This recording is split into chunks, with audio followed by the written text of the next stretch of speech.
and this is an open discussion. We invited Merissa and Miles. We invited all of you, but we invited people who have experience to share a little bit of their story and their process. We invited this author. Her name is Morgany Young. She'll be here shortly. She just finished an event at 12, so the rain. And she published, I think, 2 books so far. She is a NASA engineer. She could tell us all about her.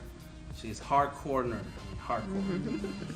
And then, but she has that creative side, and she's been writing, and she likes to tell stories, and she's participated at our summer camp for girls. We have a summer camp where it's the coding and robotics, and that's really like that intersection of what she does. The kids, storytelling, and then the logical. So she'll share some of her stuff too. And we identified 5 areas that we want to discuss today. However much we can talk about it today, we will. Stay tuned for some live streaming episodes next year where we go deep. Did you want to say them in the order or just mention them? I really, we can mention them, but you know which one I want to start with. You want to start with the creative process. Yeah. And that's where everything begins, right? So I think we have some questions. I know I have some questions, and you want me to start with my questions? Yeah, start just with to your get going, question. to get people warmed up and relaxed. Okay. Yeah. And so I know that when we look at a children's book, and it's especially like this beautiful one right here, it's a book, right? It's finished. There's pages and a cover and so on, but it takes a lot of thought into going into it. And Miles mentioned it earlier when he first got here. And so let's talk about the elements that go into a book and the creative process designed to get through all of those. Because when you think of a story, or you have to then create the character. If you think of the character, then you have to create the story. Like there's got to start with something, the chicken or the egg. So, in your experience, where is it easier to start? With a story that you know there's a beginning and an end to it already, or a character that you want to have adventures that you have to think it through? Do you like writing things down in a notebook, on Evernote, on sticky notes? Like, what did you do to get that creative process going? That's my question. You can go ahead. I'll add my stuff on Yes. Well, I usually use Post-its. I'll tell you that. And I'm a very creative person. I get ideas from everywhere. For example, he was sitting there a second ago and he said the word pockets. For some reason, that stuck in my head. That's a good name for a kid's book. What are you going to put in your pockets? You're trying to fill it with money, happiness, whatever, magic pockets, whatever. So it can be as simple as something like that. I was like, that'd be a cool name for a book. Cool pockets. For a picture book in particular. I don't know about a young adult novel. I don't know how that would fly. But it can start from anywhere for me. And then what really helped me a lot is that once I dedicated myself to producing stories, I started with the character first, Butterpup. Because Butterpup is so distinctive looking compared to a lot of other characters out there. I felt like that was the strongest part. From that character, I was able to develop other characters around it. Some of the things that I thought about personally was that because Butterpup is such a small character in comparison to other things in the world, I needed to develop characters that were similar in scope. Because otherwise, when you have an illustration or a picture that you scale back a lot, Butterpup's going to be like that big versus like a big person. So, and of course, I know from my research that children like reading about children. So that kind of helped out, mixing the two together there. And so I developed a bunch of other little characters in what I call Grandma's backyard. It's an undefined area. The little girl could be living with Grandma. She could be visiting. It's undisclosed. But the other characters are from outdoors. And the whole point of our series, over time, we were able to decipher as we developed to help promote imaginative outdoor play. I was like one of the Goonies back in the 80s. So I used to be in my BMX bike running around, you know, climbing trees, building tree houses, all that kind of stuff. And I like the fact that kids are so technologically advanced these days, but I do feel like they're missing out on some of those experiences. The social experiences, they're using their own imagination as opposed to being dictated to, which is kind of the irony of doing my own books. Here, read my books, you know. So, but it's a great creative process. I really enjoy the creativity behind it. The more I've done, I'm constantly striving to get better and better and better, not just at the illustrating, but the writing. And I've had to remind myself to be patient. It's not a fast process. I'm a very impatient person by nature.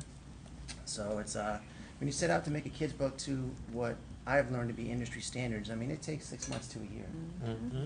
So when I deal with some of my clients, you know, mothers that want to do their kids' books, whether it's illustrated, they're usually shocked at the price and they're shocked at the timeline. Yep. But you got to be a realist. So, but that's my little spiel on creativity. So it's okay that I've been taking 4 years to do my book. 4 years is a little bit long. Yeah, 4 years is a little bit long. That's a little bit. I should be done by then. Yeah. Okay. I mean, but of course it takes focus. Yeah. And I know we mentioned a lot of us have other projects that we're working on. I have a ton of projects. I'm a very creative person. The way I was able to get organized with my picture books and my fine art career is that I went to the old school dudes from back a century ago, whatever. And they have sketchbooks, and I have a library of sketchbooks now that I have filled up with ideas, and the sketchbooks can be anything. I'll write in there. I will draw random characters that aren't even in books or comic strips or anything, and to see if I can utilize those characters in the future somehow. And then, of course, I do my fine art sketches, just my basic ideas. And it's just a note to re-inspire me when I go back there like 2 years later. I'm like, oh yeah, I forgot about this. Miles, who are your clients? My clients for which business? I own a few different businesses. Where- Oh, for the kids' books. For your construction business, bro. You know, the guys that build houses. Well, my audience obviously is going to be children. It's a double-edged sword because if the kids love it, usually they'll tell their parents about it. But the challenge is, and that's another subject we're going to talk about, I know, is the marketing side of things. And I don't want to go too far down that road. I think she was asking more specifically. You had mentioned No, I that when don't you mean work for your specific clients. clients, but when you talk about clients, do they hire you to write a book for them? Not or- write, or how illustrate. does- To illustrate. to I'm an illustrate. illustrator by trade. I'm sorry. Oh, okay. So as an illustrator, I do write these books. I've written these books, and Merissa helps me edit, and she does graphic design, which I'm very fortunate with that. So we're a team that works together. But generally speaking, the storylines and the character designs and everything came from me, and then we discussed it as a business and polish and all that kind of stuff. But my clients, when I'm an illustrator, would be anything from stay-at-home moms to business people that want to do a kid's book for the illustration. I've already done 3 for other people. I'm working on the 3rd contract now. I just finished up my 2nd one. I have to finish up the color pencils on it, and the next one's coming out I think early in 2019. But again, I mean, I don't charge as much as I should right now for the illustration, and the reason for that is that, as like Dan said, you build your portfolio. So you do stuff a little bit cheaper, and it's almost like wearing the clothes for the job you want. You do the illustrations for the jobs you want, and so I look at it that way. So I'll go through, but I'm very diligent with those clients, and I dictate in the contract the timelines, and the timeline does not start until I get a check and it goes through.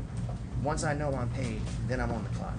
And I work in phases. I work in character design phase to polish up the characters' looks, because the characters are on multiple pages. You got to have them happy, sad, all that kind of stuff. And then I go to the 2nd phase where they pay me again. So the big chunk sum is broken out into pieces. And then I do what's called the dummy book, which is important, and we'll talk about that later, I'm sure. And then from there, you jump into the GPS signal final digital lost. files. Do they ever have, your clients ever have a specific like character or stuffed animal that they want it to look like that? I mean, Stuffed like, animal, not yet. I've not come across that. I've had clients that have their own characters and they want to make stuffed animals and they want to be the next Disney and all this kind of stuff, which is a wonderful aspiration, but you have to be a realist. And so, like, doing these characters here, doing a stuffed animal for that would be difficult. So that's the other side of that coin. Most of my clients do come to me with somewhat of a finished manuscript, and they also come usually with some kind of idea of a character. What it would But usually look it's like. what's a one-off, like they had their grandkid or something they knew, they drew like one picture of this character, which then it's my job to go in and make that character break into pieces and be able to move it, so the character's from the side, from the back, from the top, from the bottom, smiling, happy, angry, So- because as the story dictates. So I want to back up just a little bit. Sure. So as far as the process though, because I know you're talking more so about the back end, but it really does start with a great story. It does. So you have to have so as an illustrator, I see a lot of people come to me with stories that are good concepts, but the writing may not be there, and so I have an editor that I call on, and she doesn't edit everything. So there's editors for specific genres, for picture books, for middle grade, for YA, and all of those are different writing levels and different voices and different age groups. So you have to have a good editor who can edit for that age group. So sometimes people bring me great stories where they've already worked with the editor or somebody has already helped them develop it. But usually your first bat at a draft is going to be a sucky version of that story. So it's best to work with a critique group or an editor or at least an English teacher who can catch the typographical errors or the things that just don't make sense, or also have children be your beta readers. So I'm lucky to have a child in the house. She's my first art director and my first editor. If it doesn't make it past her, I know it's crap. So How old is she? she's 11, but she's been reading my stuff since she could read. So it's important to have that team behind you. For me, I like to start, like I get ideas from everywhere, so I'm a good eavesdropper. So if you are talking about something, I may see a story or a character, and then like he was saying, put that into a book. But a lot of times I get my greater stories from other people who have written them, since that's not my strong suit. So I know what lane I'm in, and I try to stay in my lane. But it's a collaborative process. Even if you're self-publishing, you don't think that you have to do this all by yourself. Get people behind you that are going to help you create a good product, because this product represents who you are.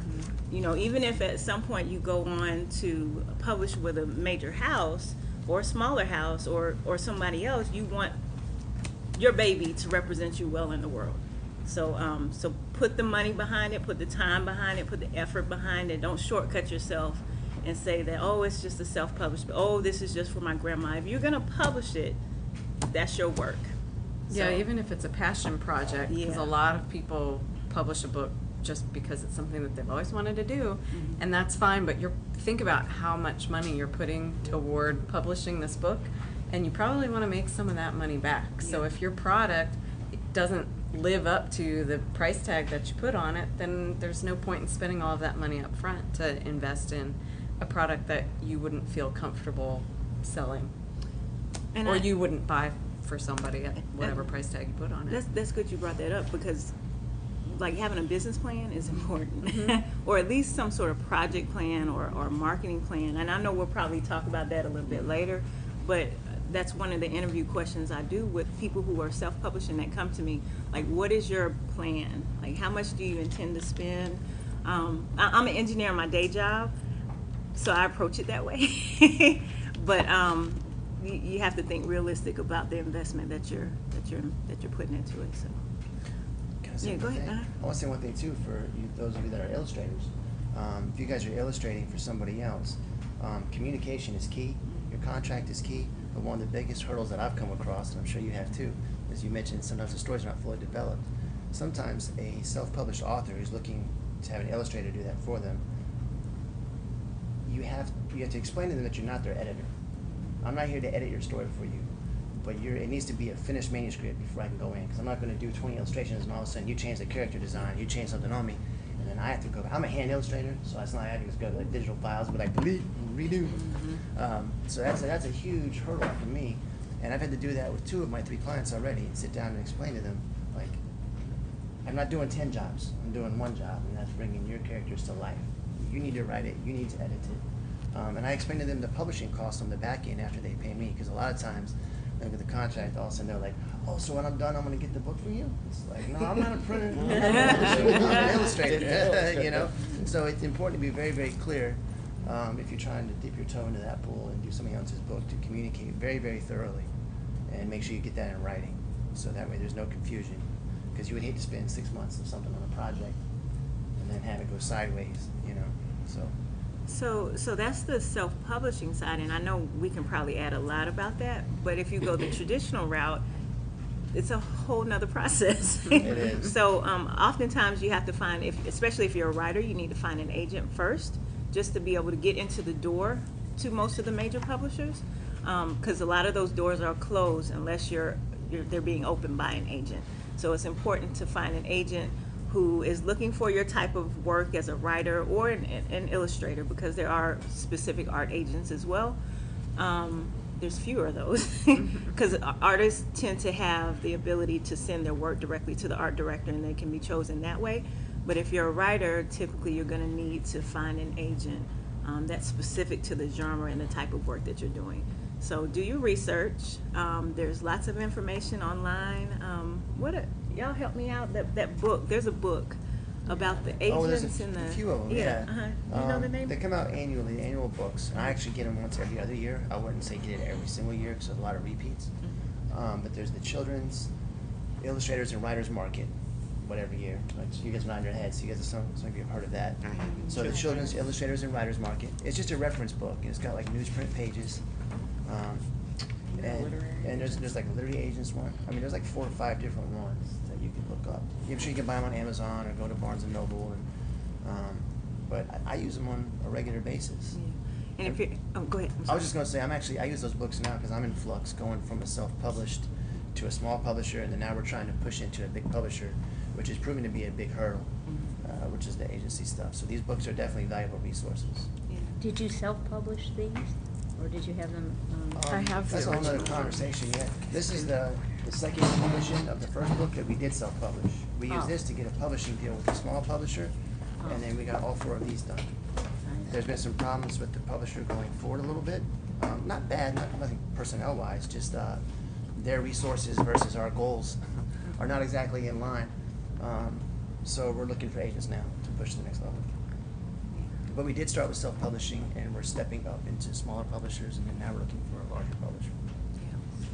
And if you're a member of SCBWI, they also have this thing called the book. You can download it as a PDF or order the hard copy. It's something similar to what he just mentioned with the children's book market, but it also has a list of agents and publishers and what they're looking for, who their contacts are, and also other information about publishing. So I would recommend getting on their website too. Definitely do your research, because some agencies don't carry your kind of work. And I've emailed a lot of those people from that particular, I just go right to email on them once I have my package together. And yeah, sometimes they're outdated. So get on their website. Sometimes they even have a form. You don't even have to do an email. It'll just be a form on their website, and you can just upload your stuff there. Leah, I know you said you're an editor. Yes. Can you tell us anything, like I want you to add to the conversation because I think it's important to have that aspect of it as well. I'm thinking of a couple, so the way I fit into publishing is in very different ways. Right now I work for a company called Girl Friday Productions, and we kind of have a couple different divisions where we work with major publishers when they need a book fast, or we pitch them ideas and work like a packager too. And then we also work with self-publishing authors and designers and work with illustrators and things like that. So those are the different avenues. And then I do mostly work for hire writing myself, where I'm kind of, just for a set fee and work on things that way.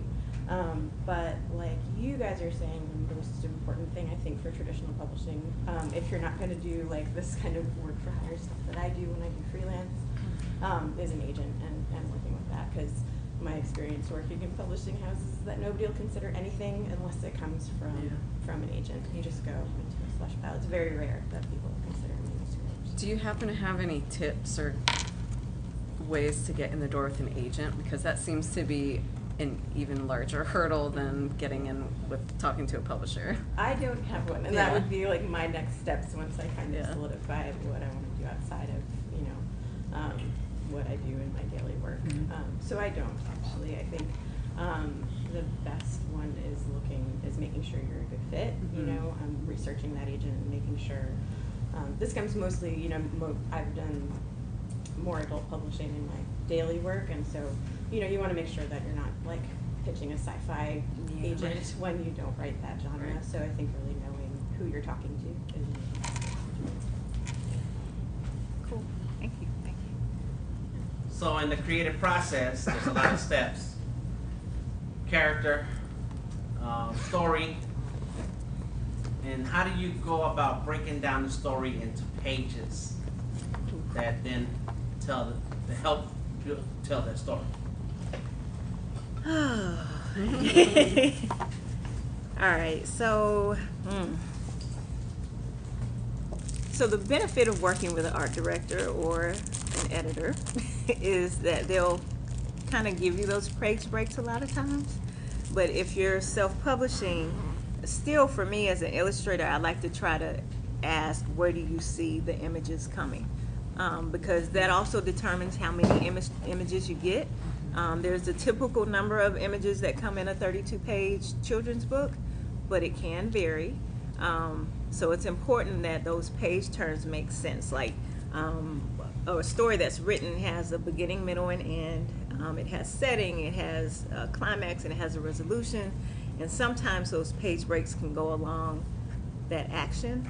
But you know, it can vary, and sometimes you can do vignettes, and if you're doing illustrations, you can do vignettes, you can do double page spreads, there's lots of ways that you can lay out a book for the book design to make sense.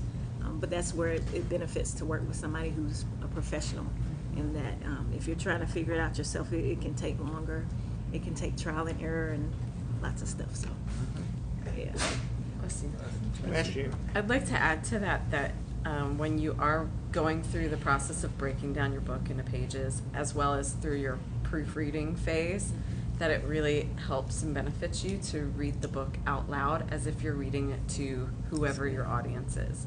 Because I think a lot of writers kind of get stuck in thinking about their book and almost memorizing it, or your cadence is exactly how you write your book, but it's not necessarily how somebody else is going to read your book. So it helps, one, for you to start reading it aloud to yourself or to somebody else and see how they react to how you're saying it, and also to let an innocent bystander take your book and read it aloud as if they're reading it to a child or whoever your audience is, because you'll see where they get caught up on words, where the cadence doesn't sound right to them, and if it's not natural coming out to them, then it might not work very well as a kid's book.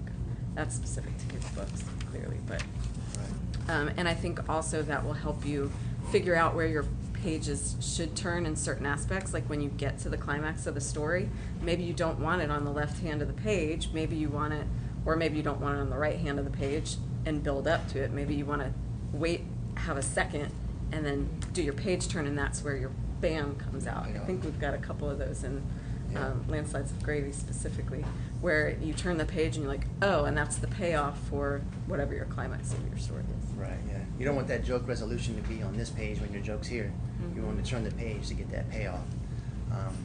And on the layout and page turns too, one thing I've learned, I actually teach a class at Callenwald about children's book illustration now, and I've noticed that typically speaking, and I've researched all this online myself on YouTube videos and through books and all this kind of stuff, I know rules are meant to be broken, but you should know the industry standards initially before you can start bending the rules a little bit. Generally speaking, you read left to right, particularly in English-speaking countries. China's completely the opposite.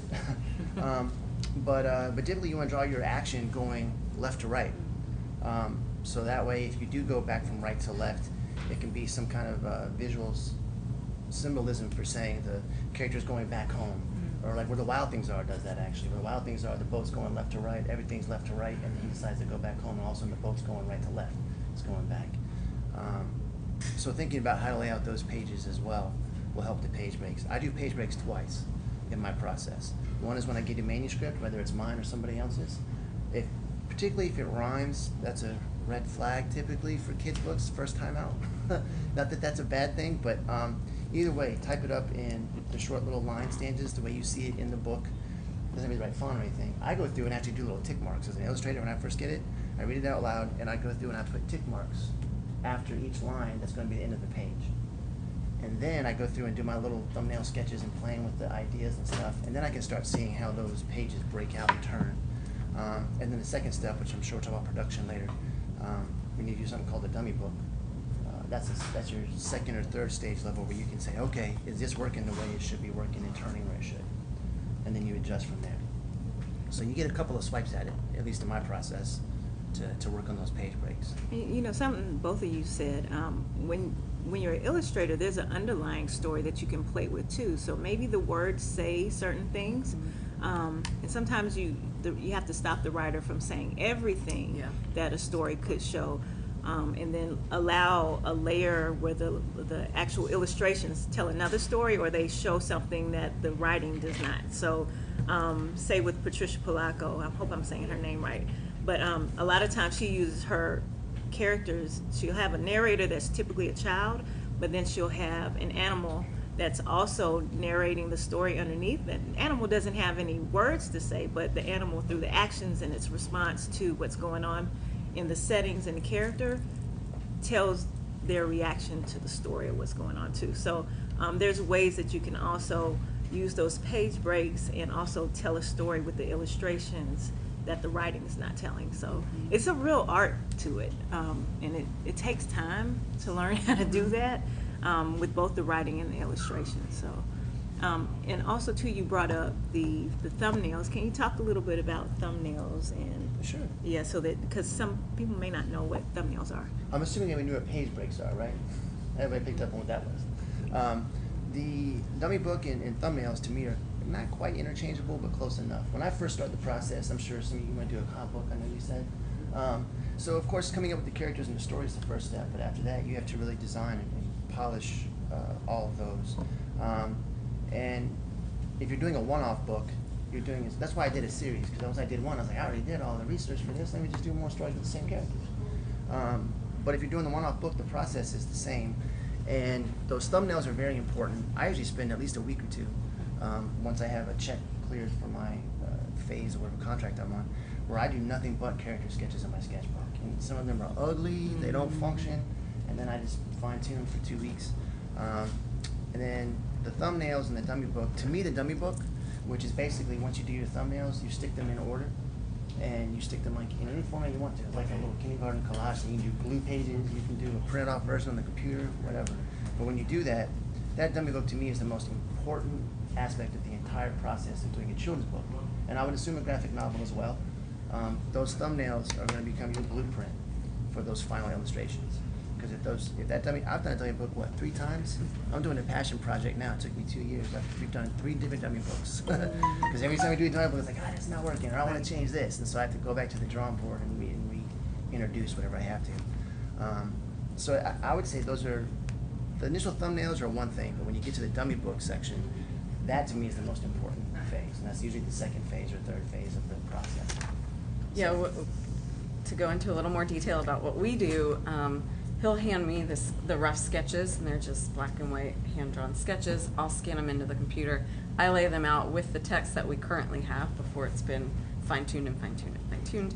And then I put it in what we call our dummy book. It's really just like loose leaf printouts of each page.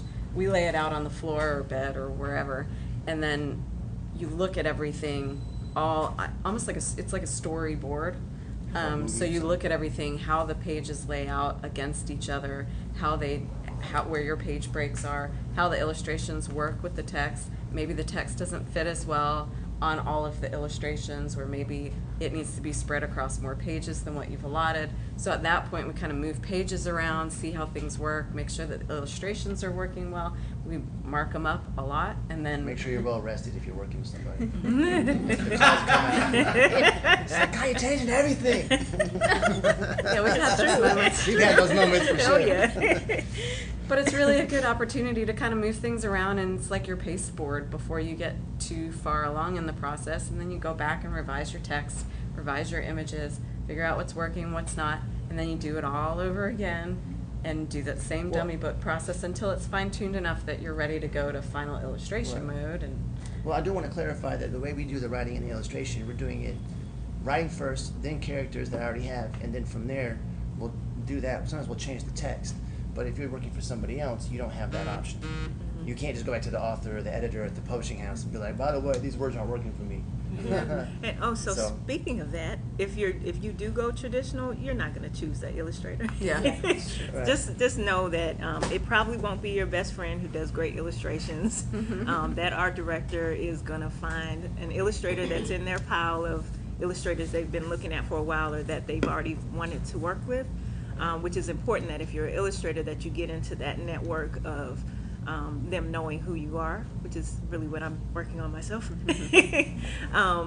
and have your work and your portfolio strong, so that when they do call you from a traditional house, that they choose you as an illustrator, and they pair that style up correctly with the manuscript. A lot of times authors have these visions of what the characters look like or what their story should be, but it deviates from what is actually produced with the traditional book. And you have to be okay with that. And it's not necessarily a bad thing, because you're working with people who are professionals and who also are making an investment in your art as a writer and an illustrator to put your book out into the world. So the benefit of working with a traditional publisher is you got a wide market that you can reach.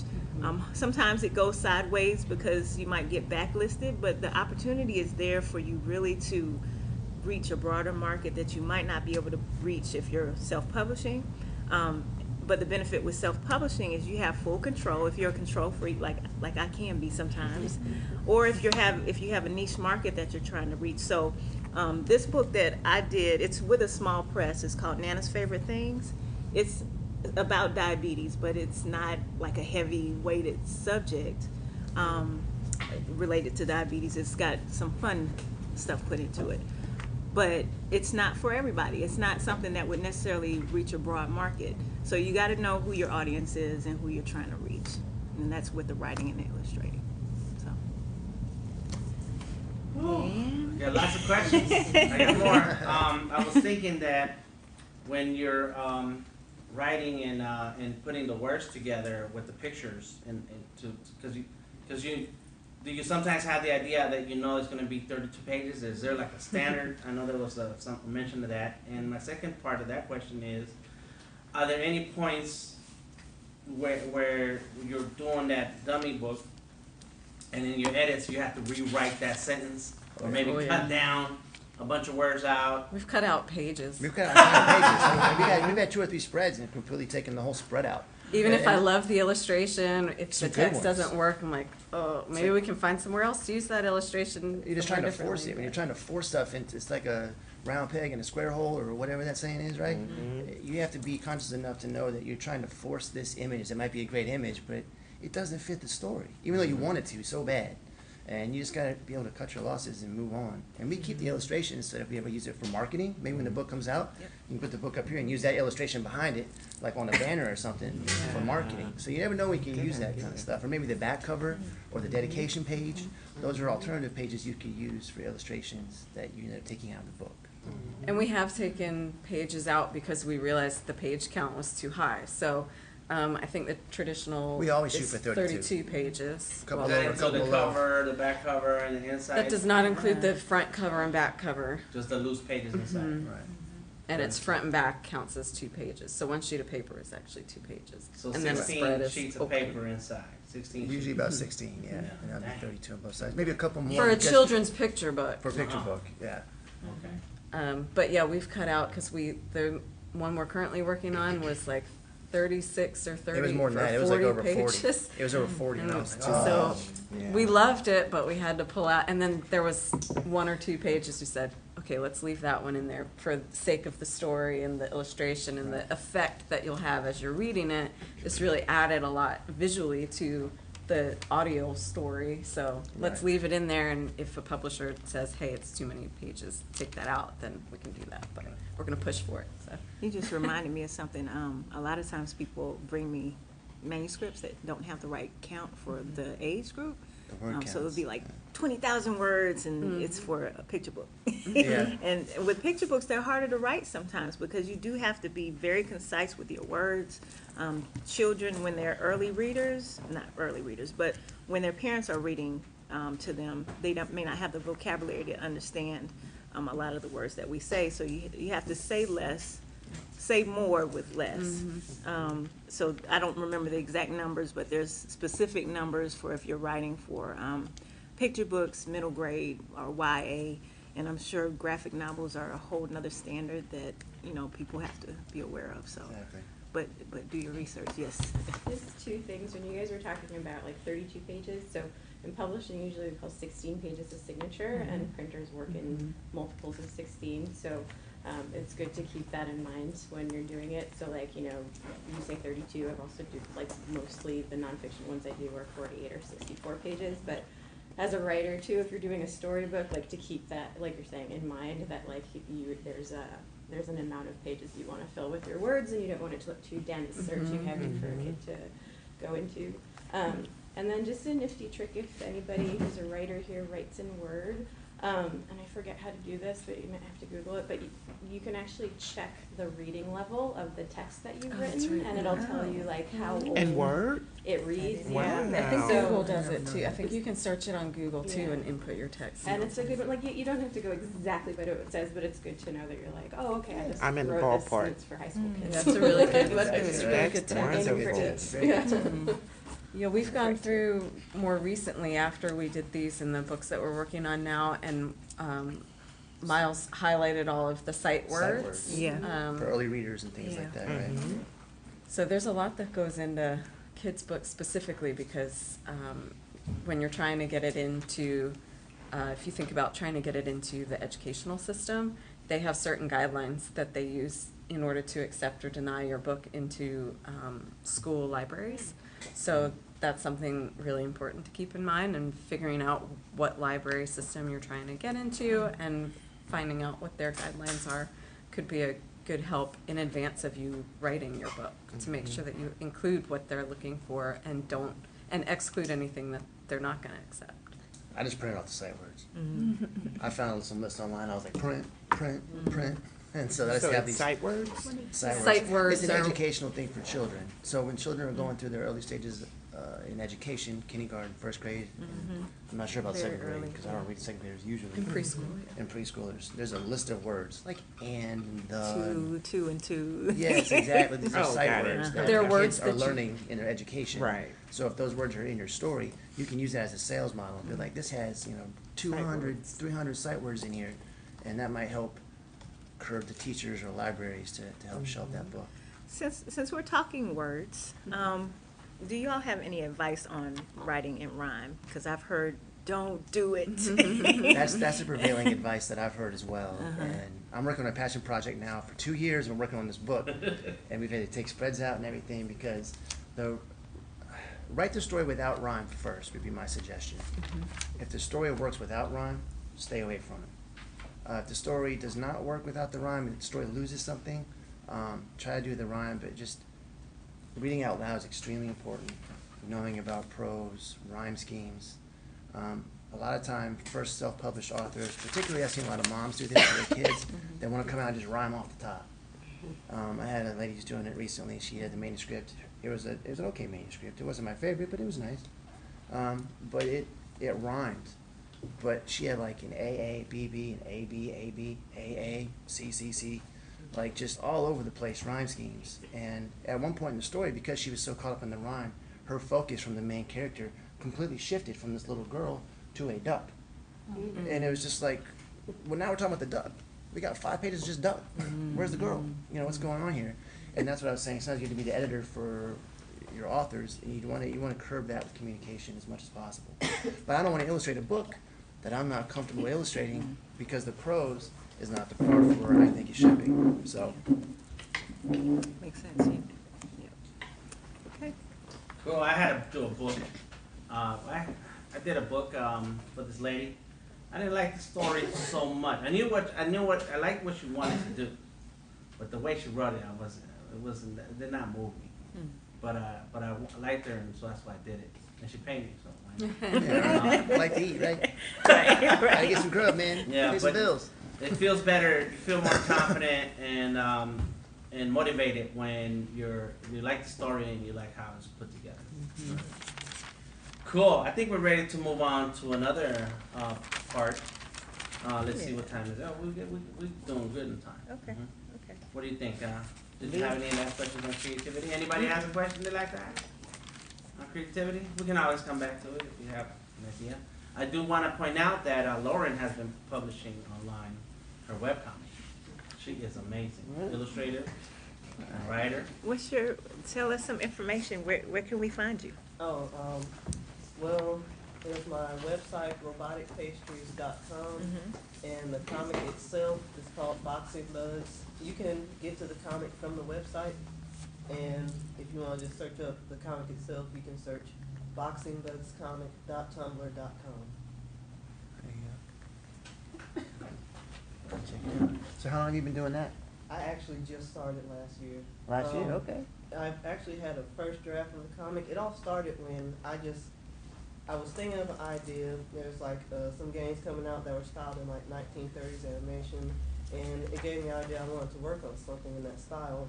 So I was working on like stuff with bugs since I really like insects, and I drew an ant with boxing gloves. I posted it online, and people liked it a lot. So that just encouraged me to make another character to like be a partner with it, and then that encouraged me to make a story off of it. So it started off as like just a little one-off story that I just wanted to do with the characters. And then as I was going with the story, I was like maybe 3-4 pages in when I realized there's something bigger I want to do with this story. So I ended up scrapping that, and I put an announcement date on for next year when I was going to launch the story. And I started writing up a whole new story for it. And that's what happened now. Now I launched it, and I'm going on with it, and I actually, after I finish this first part, I'm going to stop and take some time to plan out because I literally just started. Yeah, But congratulations. I'm really happy with where it's going, and I've always wanted to, I've always wanted to start a comic, and this is the first one that I've like successfully continued to go on with, so I'm really enjoying it. That's great. Do you Congratulations. see yourself taking this first chapter, this first volume, and printing it out as a book? That's actually what I wanted to do after I finished. I just, in terms of publishing, I don't know how to really get it out there, like in the store shelves, and get people interested in actually buying a physical copy. All right. And I had a question. So, I was thinking, my third book that I'm working on now, I was thinking of writing it, but turning it into a cartoon as well.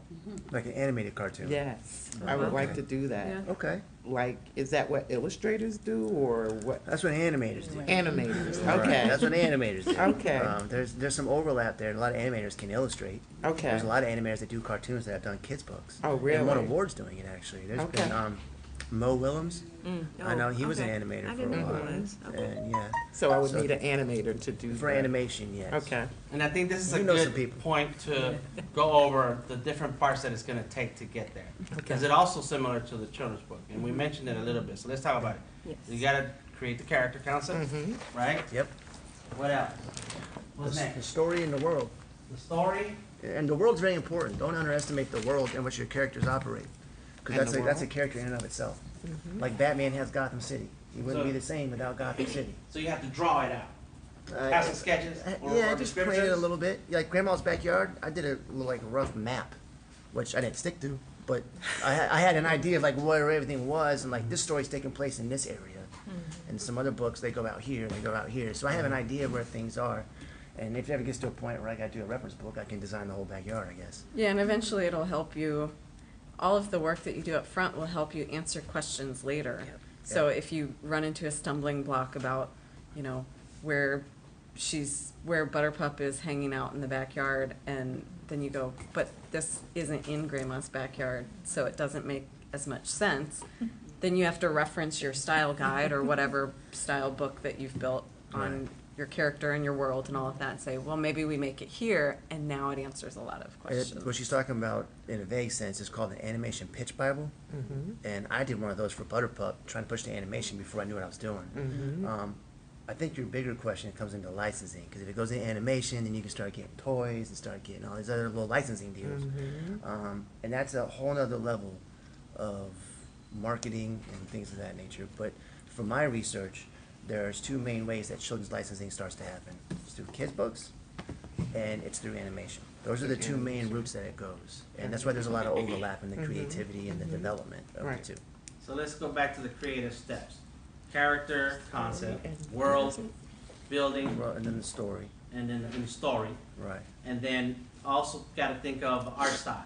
Definitely. Yeah, that's Yeah. your demographic. What art Yeah, style Boxing Bugs is a really good example of, you said you were going for that 1920s, 1930s That new Mickey animation Mouse style. animation, right? Yeah, Which I see the triangles in This the totally fits. So if that fits with your story, then it's important to keep in mind what kind of style you're going for. We have a younger audience, so we have very, like, our characters are soft and kind of cuddly and Kinda round. squishy, and but depending on what it is that you're going for, who your audience is, then that'll help you dictate kind of the look and feel of your characters too. And so once you have that character, that art style, now that story, you have to put it into Illustrator in that art style. Right, Take that story to exactly. Illustrator. And so even before you start thinking of animation, you should have some drawings that illustrate that story, like storyboards. Right. Exactly, yeah. Good Or idea. character. I have whole portfolios that have each one of these characters, easily 10 sheets this big, where I did Butterpup, happy, sad, crying, from the side, flying. And I look at them now, they're what, like 5 years old now, 6 years old? I look at them now, and I would never draw them that way now, but it was a starting point. And without me doing that, I wouldn't have learned what was working and what wasn't.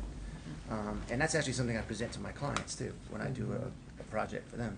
I'll do the character sheets for them, do 3 or 4, 2 or 3 will just be heads, the other 2 will be body shapes and like action poses, and I'll do one action sheet with like multiple characters, like slapping each other or running or whatever And they're that's doing, the right? character concept stuff. The character concept Right. stuff, So- and that really brings that world to life a little bit. And then our characters are soft, so when I design the backyard, I do like round fence posts. I'll do like fluffy trees.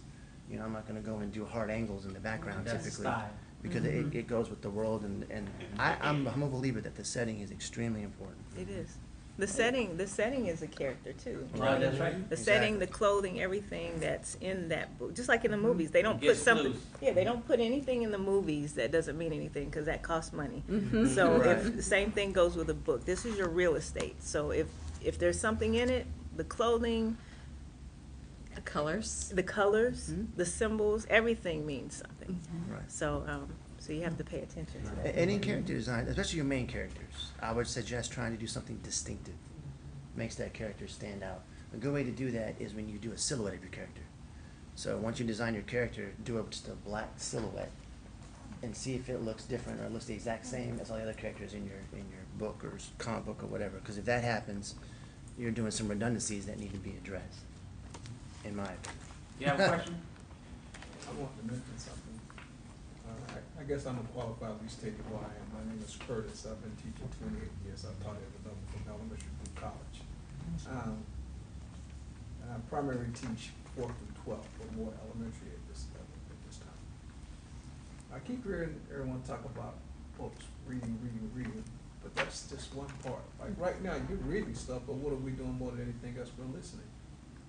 So I think for every book that you have that you can see, you need to make sure you have a B part that you hear as well. I think that's very important. Even I read, but I rather listen to it because I'm busy. And when you see children these days, most of them are not doing this. They're not. Yeah, They got something They're on that's iPad. auditory and they're looking at it. So I'm just saying, have that second aspect of your book. It's okay to have the printed part, but have something that you can say, you know what, I also have this on audio. Or like digital. Right. An ebook, yeah. Yeah. I like that. That's very important. Yeah. Or potentially an interactive book with the ones where you can press buttons and see your background. Yeah. And Choose I your own will say adventure I books. have done music Yeah. for films, some independent films like 48-hour film programs and stuff. But you need someone to write some music for you. I have hundreds and hundreds of songs. There you go. You're gonna share your website so we can license some of it. Website. Oh, well, we're gonna I've share been your doing email it. address so we can hit you up for some of that music. I give it to you. It's hip hop music. HIPHOP MUSIC. HIP Hip hop music. MUSIC. A regular number 6 at AOL.com. I have 3 degrees in music ed. Very cool. So do you do a regular or original compositions? I can do any kind of, I can take a gospel song and make it hip hop. I can Hip-hop take a music. hip hop song and make it jazz or classical. Okay. Flip anything. Oh, I'm sorry. All right. Hip hop music 6. Hip hop music 6 at AOL.com. Cool, cool. And see, all this is important if you bring your characters into animation. Right. Or you do sound effects on an ebook. Right, and that was gonna be the last part to answer her question is that, so we need a concept artist, We need an illustrator. Yep. We need an animator, sound design, Voice actor. and voice. That's right.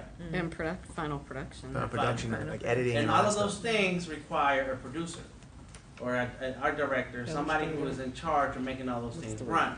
Because the hardest thing you're going to face is you managing all these different steps, and this is your first time doing it. What you want is to find experienced people.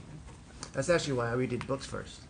We did books first because we wanted to go animation right off the top. And then we started looking at the process. I read big books on animation processes and all that stuff, and I was just like, there's no way I can get all this together.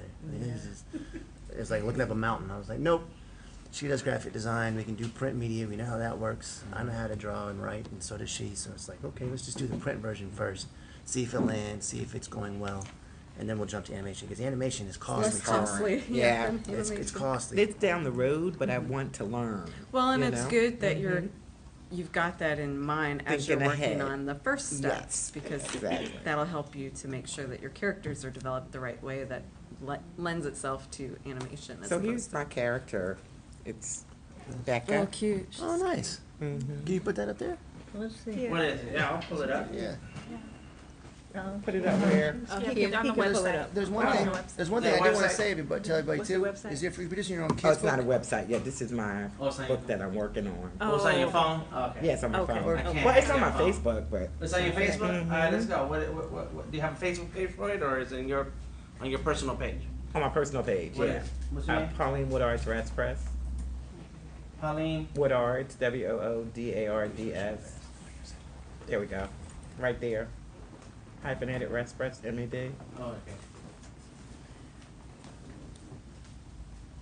There it is. Oh, then there's, That's my second book. There it is. That's really cute. Becca and her magic. So how did you find your illustrator? Well, through various things, through friends and yeah. Yeah. friends. So you knew a little person who draw? Who draws, yeah. So it Mhm. wasn't, you started digital or you started paper, hand sketch? Well, I just present them the transcript of my book, and he works with me. He does one page at a time for me because I'm on a budget. So. Mhm. That's good. That's a good friend. Is that okay? Yeah, Are you it serious? is. Yeah. Really? That means you're moving. Yeah. You're making way, you know? Yeah. When I'm done, it is just now going into, I put it in a PDF, and then I send it to the printer, and they work from there. And you use CreateSpace? No, it's a printer up in Alpharetta. Oh, okay. hmm I just email them my PDF, So, but I want to do it better this time. That's why I'm Do you here. actually have a paper skew? book like that, or is it? Not yet. It'll be printed. But I mean the other two? Yes, The I other do. two? Mhm. Are They're are up. Do they you wanna see? paperback? Yeah, they're on Amazon. Oh, okay. You want to see that's the second one, Okay. and The and first then one. the first one is Where Are You Daddy? It should be on there. So this is because your settings, maybe I can't see other people. Yeah, I don't know why. We're not friends. Oh, Yeah. okay. We're not. So Sorry. you want to add a friend? There you go. You answer that later, but yeah, it's only gonna show me so much. Yeah, sorry. Well, I can show you it. So, It's on here. so no, you keep. Mm, No, go. okay. No, you're fine. You're fine. So we didn't talk about like if you are self-publishing. There's some different routes that you can use. A lot of people That's the use first one. Let me see. That's the first one. Oh, okay. Nice. So how do you decide if it's paperback or hardcover? Price. Money. Right. Price, definitely. Straight price. No, one thing, I do want to say this too. The two things, before I went to the restroom and you start showing your stuff, I wanted to mention that we went in and got theme songs made for Really? Butterpup right off the top because we were overzealous and we didn't get our ducks in a row. So that ended up costing us, what was it, about $1,000, right? About $1,000 to get 2 original theme songs made for our books, which has been great for online marketing because we can add that song to Yes. that. But that's $1,000 we could have used somewhere else. But we already had it. Might as well make the most of it, right? And we love them now, so now we can use them for marketing and stuff. But just be careful about your steps. And every creative's going to have different steps. I mean, you're going to have your own processes and what works best for you. Is it better to I create my whole story, right? But I present it to the illustrator with my idea of what it is, my vision is for that illustration. And I don't know, you're saying yes, but I don't know if that's a good process, because like on this book, I found that when I looked through all of the images, a few didn't work. And so I had to go back to him. Does that make sense? That's okay. So, but I'm doing it because financially it's better. Sure. Right. But I don't know if I should just present the whole thing and say, these are my ideas, you just run with it. How do you guys Every do that? illustrator is different. And TeMika might be able to speak this as well, because she has clients as well. Yeah. I personally, I like to hear their ideas, but I don't want to see them necessarily. Got it. Because Just hear it. that kind of imparts some ideas in my own head. But I do like to hear what they think the character looks like. If they have a person that they're modeling the character after, I like to see the pictures, and then I'll take my own spin on it. Usually it doesn't look like the person, but it may have certain aspects of their character, physical body. So that's for me what I like to do.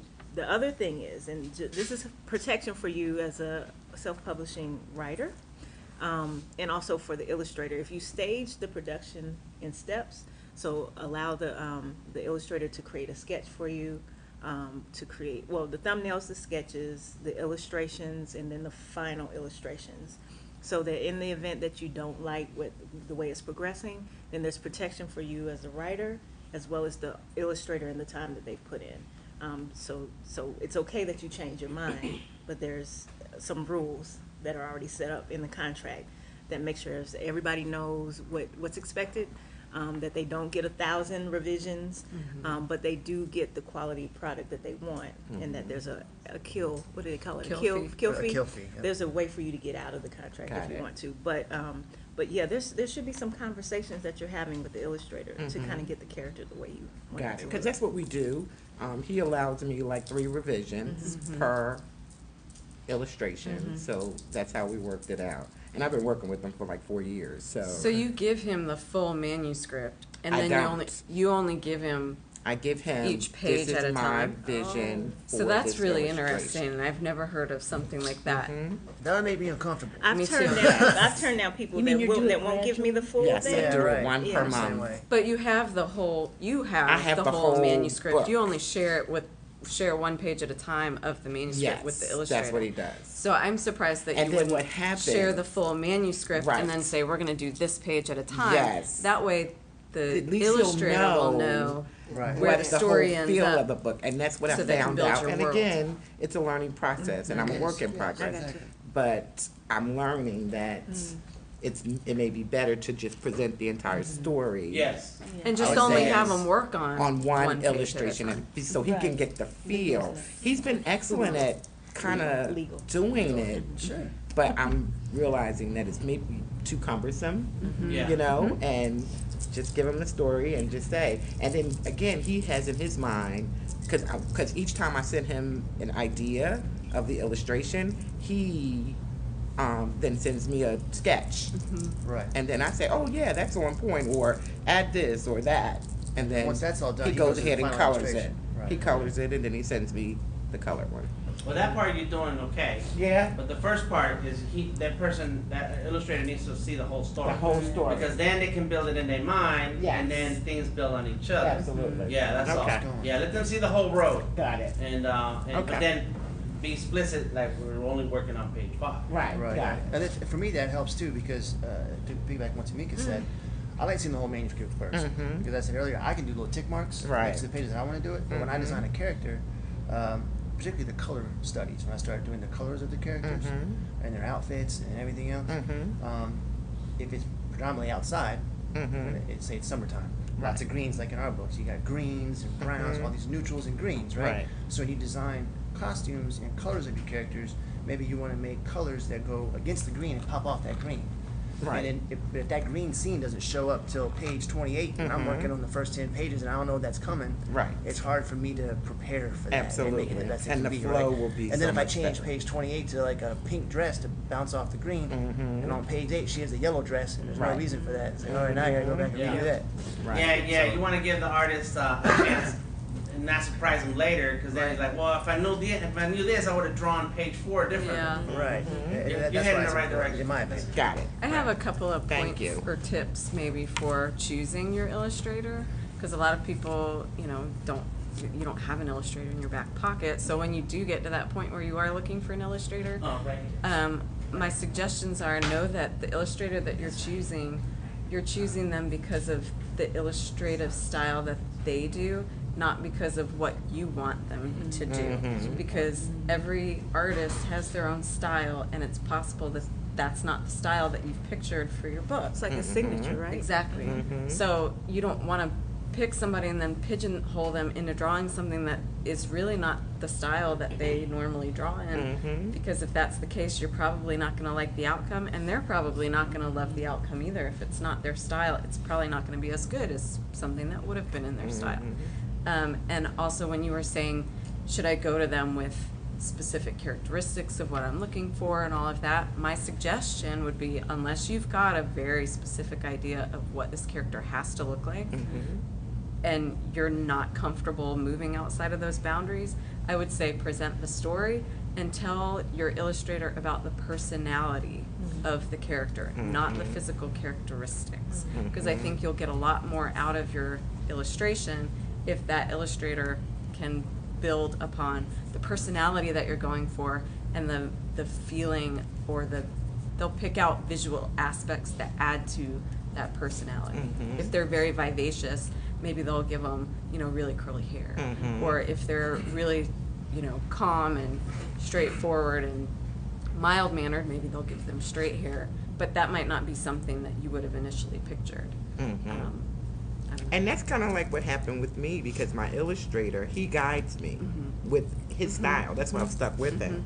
So he's guided me based on this is my work. This is what I do. You have to let your experts be your experts. There's a reason you hired them. I'm a control freak, but not in that sense. I kind of like let him do what he. I've told clients no before. They'll have an edge to an illustration, and I'm like, I'm not going to do that. And they're just like, well, why not?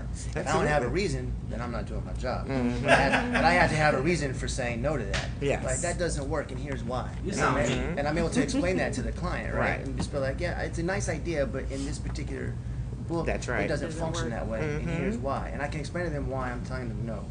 If they just have an idea that I can incorporate, then I'll be happy to do that. So it's a give and take for sure. So you work together, though. Okay. On my self-published authors, I work together, but I Okay. try to keep it to a reasonable minimum. Got Because, it. like I said, sometimes they'll get too involved, and they'll want to change stuff after we Got done. it. And so the one I'm working on now, I've had meetings with her 3 times. We get the contract going, but what it comes down to is me communicating with her. I want her to understand what she's getting into. When she pays me for my illustration, you know the story from the illustrator. You're just paying for the illustrations. Right. Now it's on you to go pay to get it published. Yes. And pay for you to market it. And go out and do the school readings. It's not Right. on the illustrator to do that. Right. Unless the illustrator wants to. Absolutely. But generally speaking, a work by illustrator is not going to do that. So do you do that, though? For my book, sure. Oh, The but other not for books, your no. customers. No, unless Okay. I get paid to make an appearance or something. I'm not typically going to go out and do that. Got I will it. go out 1 or 2 times and help them market the book and things like that. But I mean, I'm not part of the marketing team. I'm not getting paid to be your agent or anything like that. I'm getting paid to give you the pictures. Got it. Right. Cool. All right. So we're gonna move on away from the creative process. Hopefully, we asked enough questions to get a little bit of a outline on that, and then let's talk about the legalities. Because what happens if somebody steals your work? It's going Well, how do you down. prevent that? You can't. Yeah, The internet. Oh, you elbow. Yeah, right. You get an elbow. No. Call TeMika. She ready. One thing with the internet is that anything you post, you don't control what people do with it when they see it on the screen. Right? I don't care how you protect your images. I can pull it off the computer, off the internet. I can do that. Anybody can. Screenshot. whatever. Screenshot. And these days everything's Print screen. so high resolution when you post it anyway that it's almost print. Almost Print already, ready. yep. And so there's a few things that you should keep in mind. But and that's keep in mind when you're publishing or sharing. But there should be a process that happens before that to protect yourself. And so and when I say we, I mean TeMika, Merissa, and Miles are lucky to have access to an amazing attorney, and she's worked with us, and you can have access to her too. We'll share her with you. We'll share her with you. But what I'm very thankful for her is because she helped us maneuver that copyright process so that my artwork is protected. So no matter how much I share it and what people do with it, you cannot prevent people from using it, and you cannot prevent Target from having it on their shelf. But what you can have is the court protection to get paid for it. If you do not have copyrights, then it's going to be a hard battle to fight, and attorneys are not easy to jump on helping you with that. But if you have paperwork, then that's something else. So we'll talk about what your processes have been for that, and how tedious is that process has to be, because you have to submit the drawings for these ideas and so on. And there was the second part and I forgot. So let's go with that. I want to start with my mistake. Uh-oh, here we go. We got story time. Lesson time, yes. Whew. So a few years ago, I did a series of illustrations in a comic book, and I swear it got produced on a commercial. I swear it. Really? Yeah. So it was, and I didn't get it copywritten. My fault. But I have documents of like when it was produced. I have the work. So I suppose that I probably at some point could get a copyright for it.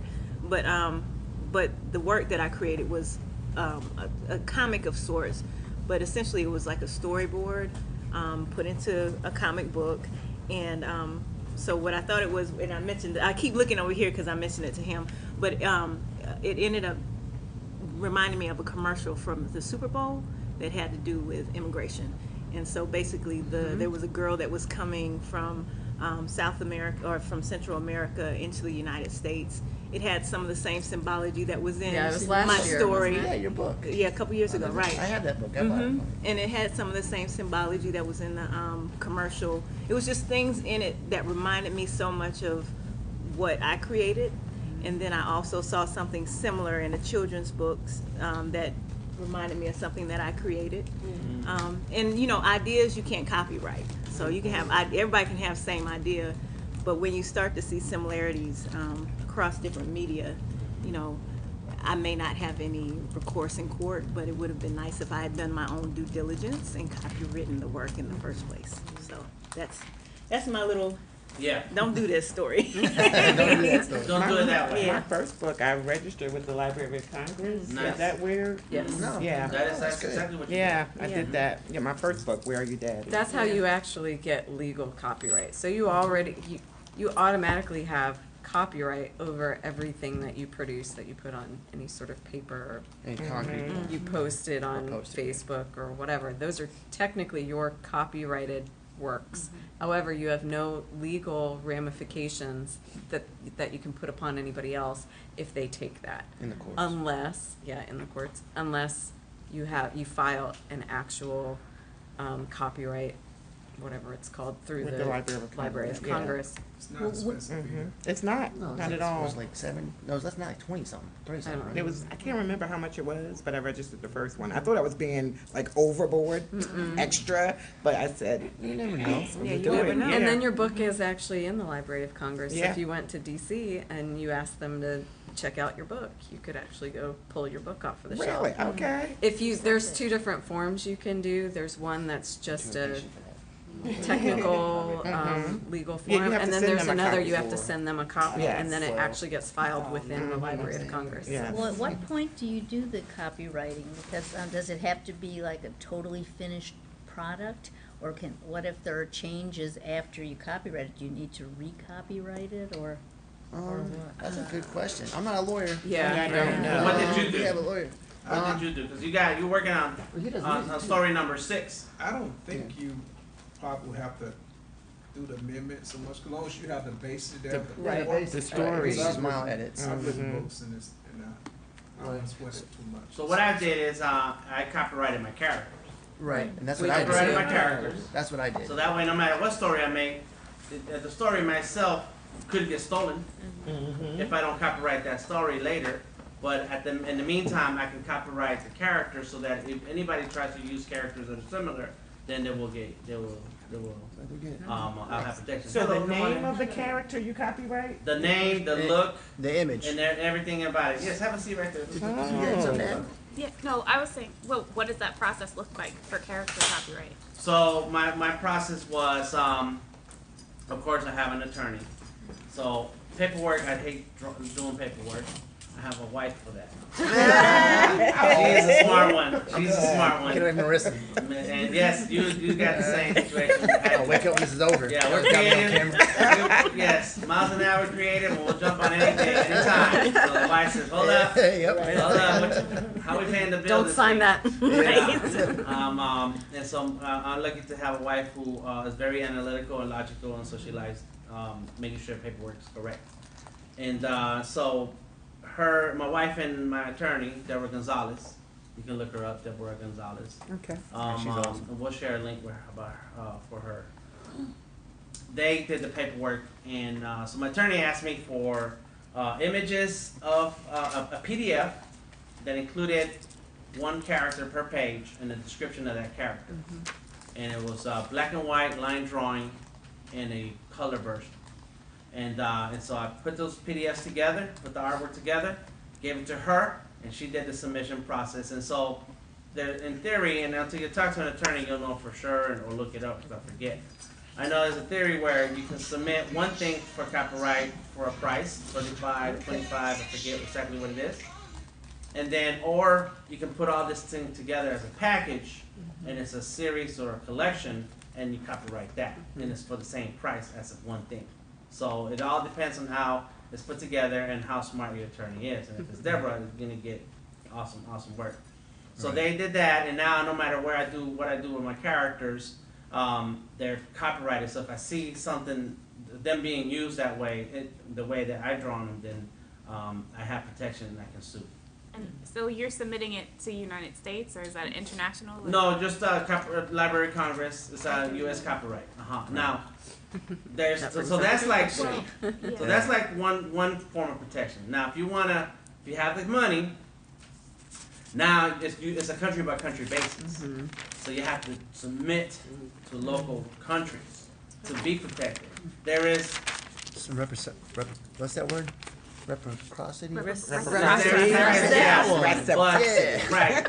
And but like just like when you create something that's automatically yours and your property, it's hard to fight in court. And this happens for real. When it happens all the time to artists, creators. This lady, she created a girl gang logo, and it was just something that she just created for fun. And then a company in the UK decided that that's their logo now, and used the exact same image, vectorized it, and it became their thing.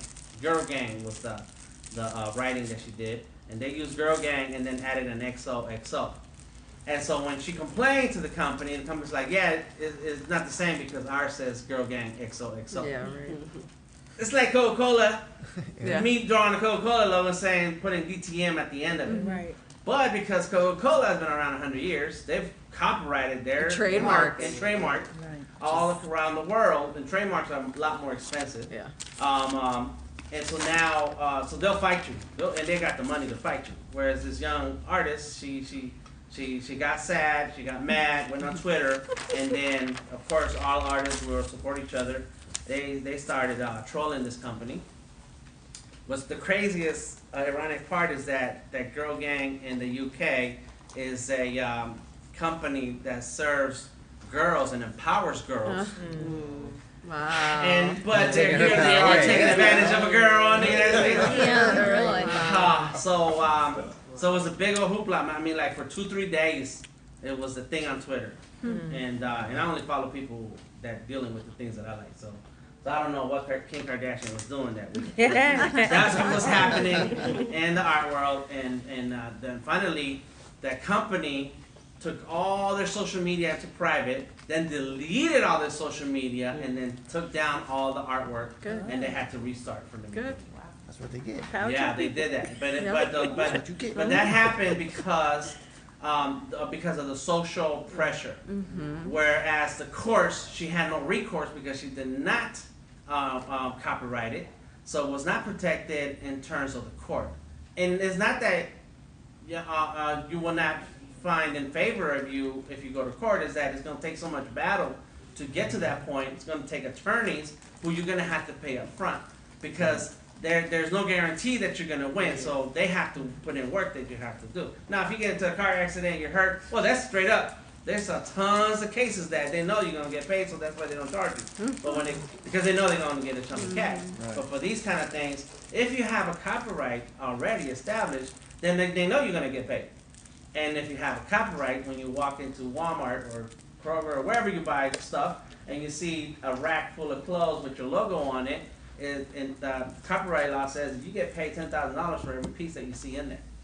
So I'm waiting for the day my copyrighted stuff is at Walmart. You want somebody to get it. That's right. And I see all the artwork, and it's like, whoa, nobody asked me for permission, but that's okay. I'm gonna call my attorney. He said, we pay, because that's the law. And now the lawyer's gonna knows it's gonna win, and now it's all about negotiation, because they'll never go to court. They'll just negotiate, and you'll get your chunk of cash. So there's a difference between you having actual paperwork and versus not, and the only way it's going to get resolved is in court, and there's no guarantees.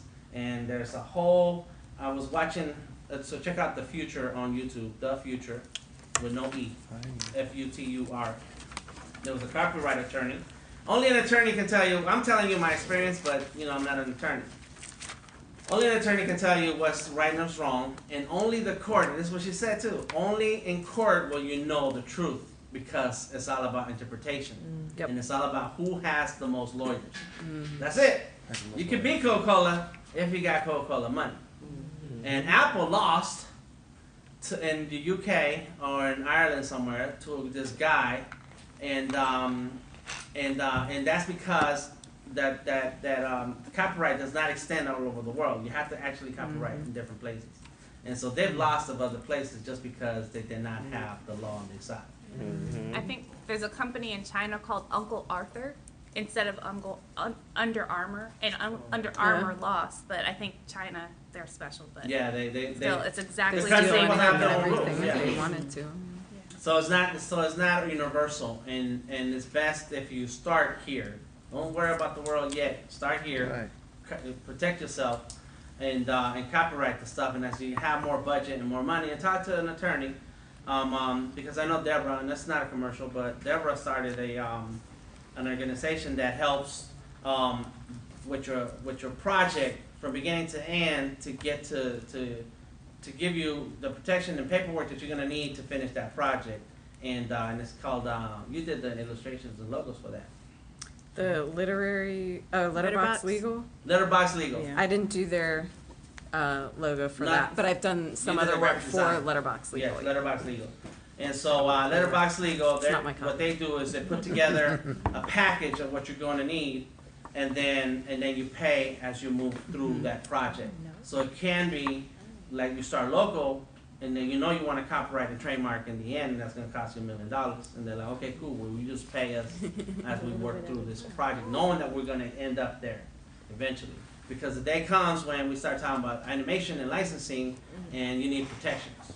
I think part of the concern too in today's day and age is that everybody's on social, and social media is not specific to your country. So you've got your brand on Facebook, and anybody in any country can see that. So, it's a good thing from a marketing perspective to have your stuff everywhere, but it's a negative from a copyright perspective because your stuff can be seen anywhere and can be taken from anywhere. So. And you can put privacy on Facebook Sure. to not allow it Yeah. to be downloaded. Yeah, But part of the reason there is no real privacy. and two, part of the reason why you put your stuff out there is to be seen. Right. If you're Right. doing it for business purposes, so there's benefits in doing it. In answer to your question from earlier about an exact time frame, I know that there is, and I don't know the exact date, but I think it's like 120 days from the date that it was first published that you need to copyright. Otherwise, like, it's not really considered a full copyright. And the copyright lasts for, what is it, 75 years after the initial author's death or something like that. So it definitely helps. I copyrighted my characters individually, and I'm not sure if that was expensive and dumb or that was smart, but the reason I did that at the time, and I still stick by the decision, is that if the blessing comes along where someone wants to animate some Butterpup stuff, but they don't like some of the characters, I can now license individual characters. I can license the Bat and Butterpup to Nickelodeon, and they can do what they want, but they don't want the rest of them. I can just license that without having to jeopardize them using other characters without paying me, instead of having to license the whole bunch to them. Which, I don't know why I would do that. Maybe they want them all, and they can pay me individually. I'm down for that too. But that's why I initially did it through. You gotta think David about the Gonzalez as future, well. just the possibilities. Yeah. You know, It may or may not happen, but it's better to Right. be protected Yeah. and have that peace of mind so you can Yeah. create the way you want to create without worrying about it too much. And it's very disheartening to see professional artists complain about their work being stolen. And it's like, but you've been in this business a long time. Like, how could Yeah. you let that happen? And Yeah. and Happens that's to just the everybody. nature And sometimes of you can't help social it. media and the world, and you don't know what's gonna happen, what to expect. So protect yourself now, and so you're not sad and complaining on Twitter or Facebook. Sad and mad. We're all mad too, right? But there's nothing we can do. There's Right. nothing. There's That's no true. recourse. Well, I actually, one quick story about me. It was through my fine art, but because my name is Miles Davis, it was an honest mistake. But there was a textbook going at schools for like second graders. And some of you may not know, but Miles Davis is the famous jazz guy. He actually did painting as well. But because I also do painting and my name is Miles Davis, the person who was researching the book picked up some of my paintings off Google, I guess, and put some in this book. And a buddy of mine saw it. No, not a buddy. It was Some Tony. uh-uh. Some Some random person emailed us on our website and said, "Is this yours? Because I was doing research on this book and I'd never seen this painting by the Miles Davis before. Yeah. So I did a Totally little different aesthetic. research on Yeah. this painting and found your website. Is this Right. actually yours?" So we had to use the lawyer and do a quick letter saying cease and desist. Don't. I know it wasn't on purpose. It wasn't like you were trying to steal my image. You just got the names mixed up. But I had to write them a letter saying if this textbook keeps going out, I want some credit. Yeah. That's right. Put Massive Burn Studios in here. That's fine. Right. But yeah. That's right. Just give me my little chunk of money. All right. So copyright, but the timing for the copyright, I would finish your product first. Maybe not get it published, but have all your illustrations and your story and stuff, kind of that package ready to go to publishing house. At that point, I would seriously consider getting it copyright. Yeah, before you start sharing it, and be careful. Right. Like, I'm sorry, I don't know. I'm No. supposed to ask the questions, but No, please. This This is not my expertise. It's like Cartoon Network and Netflix, and them. They do a call for projects and story and ideas. You have to read the fine print because they say in it, and I've read it, and that's why I have not submitted anything. It says that if they don't respond to you, or they have a right to not to respond or follow up because it's all a submission thing, and they reserve the right to create something that's very similar to what you submitted, and that you have to, you're agreeing that they did not take your idea to create this other thing. Because they're just saying it's a possibility that they could have already started developing something like that That in was house. similar, Like, yeah. how do I know? Let me walk around in your studio and see if that stuff, so That's terrible. it's right. And so That's there's, just good business. so you That's can't just just give send your in work away. things and submit stuff, even if it's a publishing house and they are doing a children's book call for stories and so on, until you've protected yourself. Right. So that way you when you do your submissions, you say this is copyrighted, trademark, this is the year, this is the information to the filing, so that if you want to discuss, we can later. We had a very similar story when we were doing, what was it? Greeting cards. That we had sent off some greeting cards to try to get them published through Hallmark and a number of other sources. And we got back rejection letters, and one of them came from Hallmark and specifically Said almost stated the exact same thing. that if we, you sent this to us, if you send it to us again, we have every right to use it, and you're releasing your rights to it. Wow. Yeah, years Fair ago, is I that? did a whole line of office-related rhyming greeting cards, and just the written part before I found an illustrator and did it on my own. But and I sent them off to a bunch of companies, and Hallmark was the only one that said basically, you you have to give us the right to steal your stuff, and we're going to pay you peanuts. And I said, oh, the hell with you. So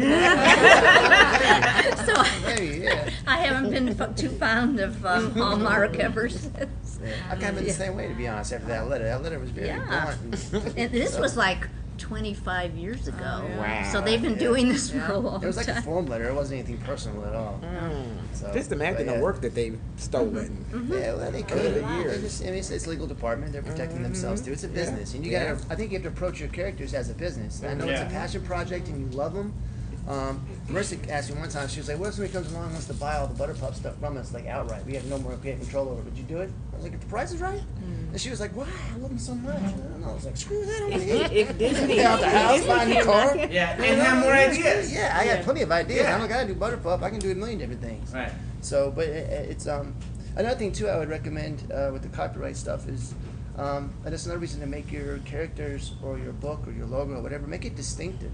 So there's less gray area for that to overlap with other things. The more distinctive it is, hopefully, the more it will stand out on its own. It'll be much more difficult for somebody to steal that from you without having to pull a lot of smoke and mirrors, which I'm sure in the court of law they can find. So. I got a quick question. I can't Yes. go late. I'm that's sorry. okay. Tell us your name. My name is Joyce. Hi, Joyce. I'm a writer. My nephew, he's the illustrator of my book. I have a quick question about he does it freehand, but he went to school and everything for putting it on the computer and digitalizing. I mean, it's I was amazed. So, happy he in my family. I need somebody. So I made out good on that one. But like for him to submit it, because I told him I want to patent it and everything, trademark it, for nobody can get it, because I want to do a lot more with the books as far as stuffed animals and other things like that. And I don't feel bad now.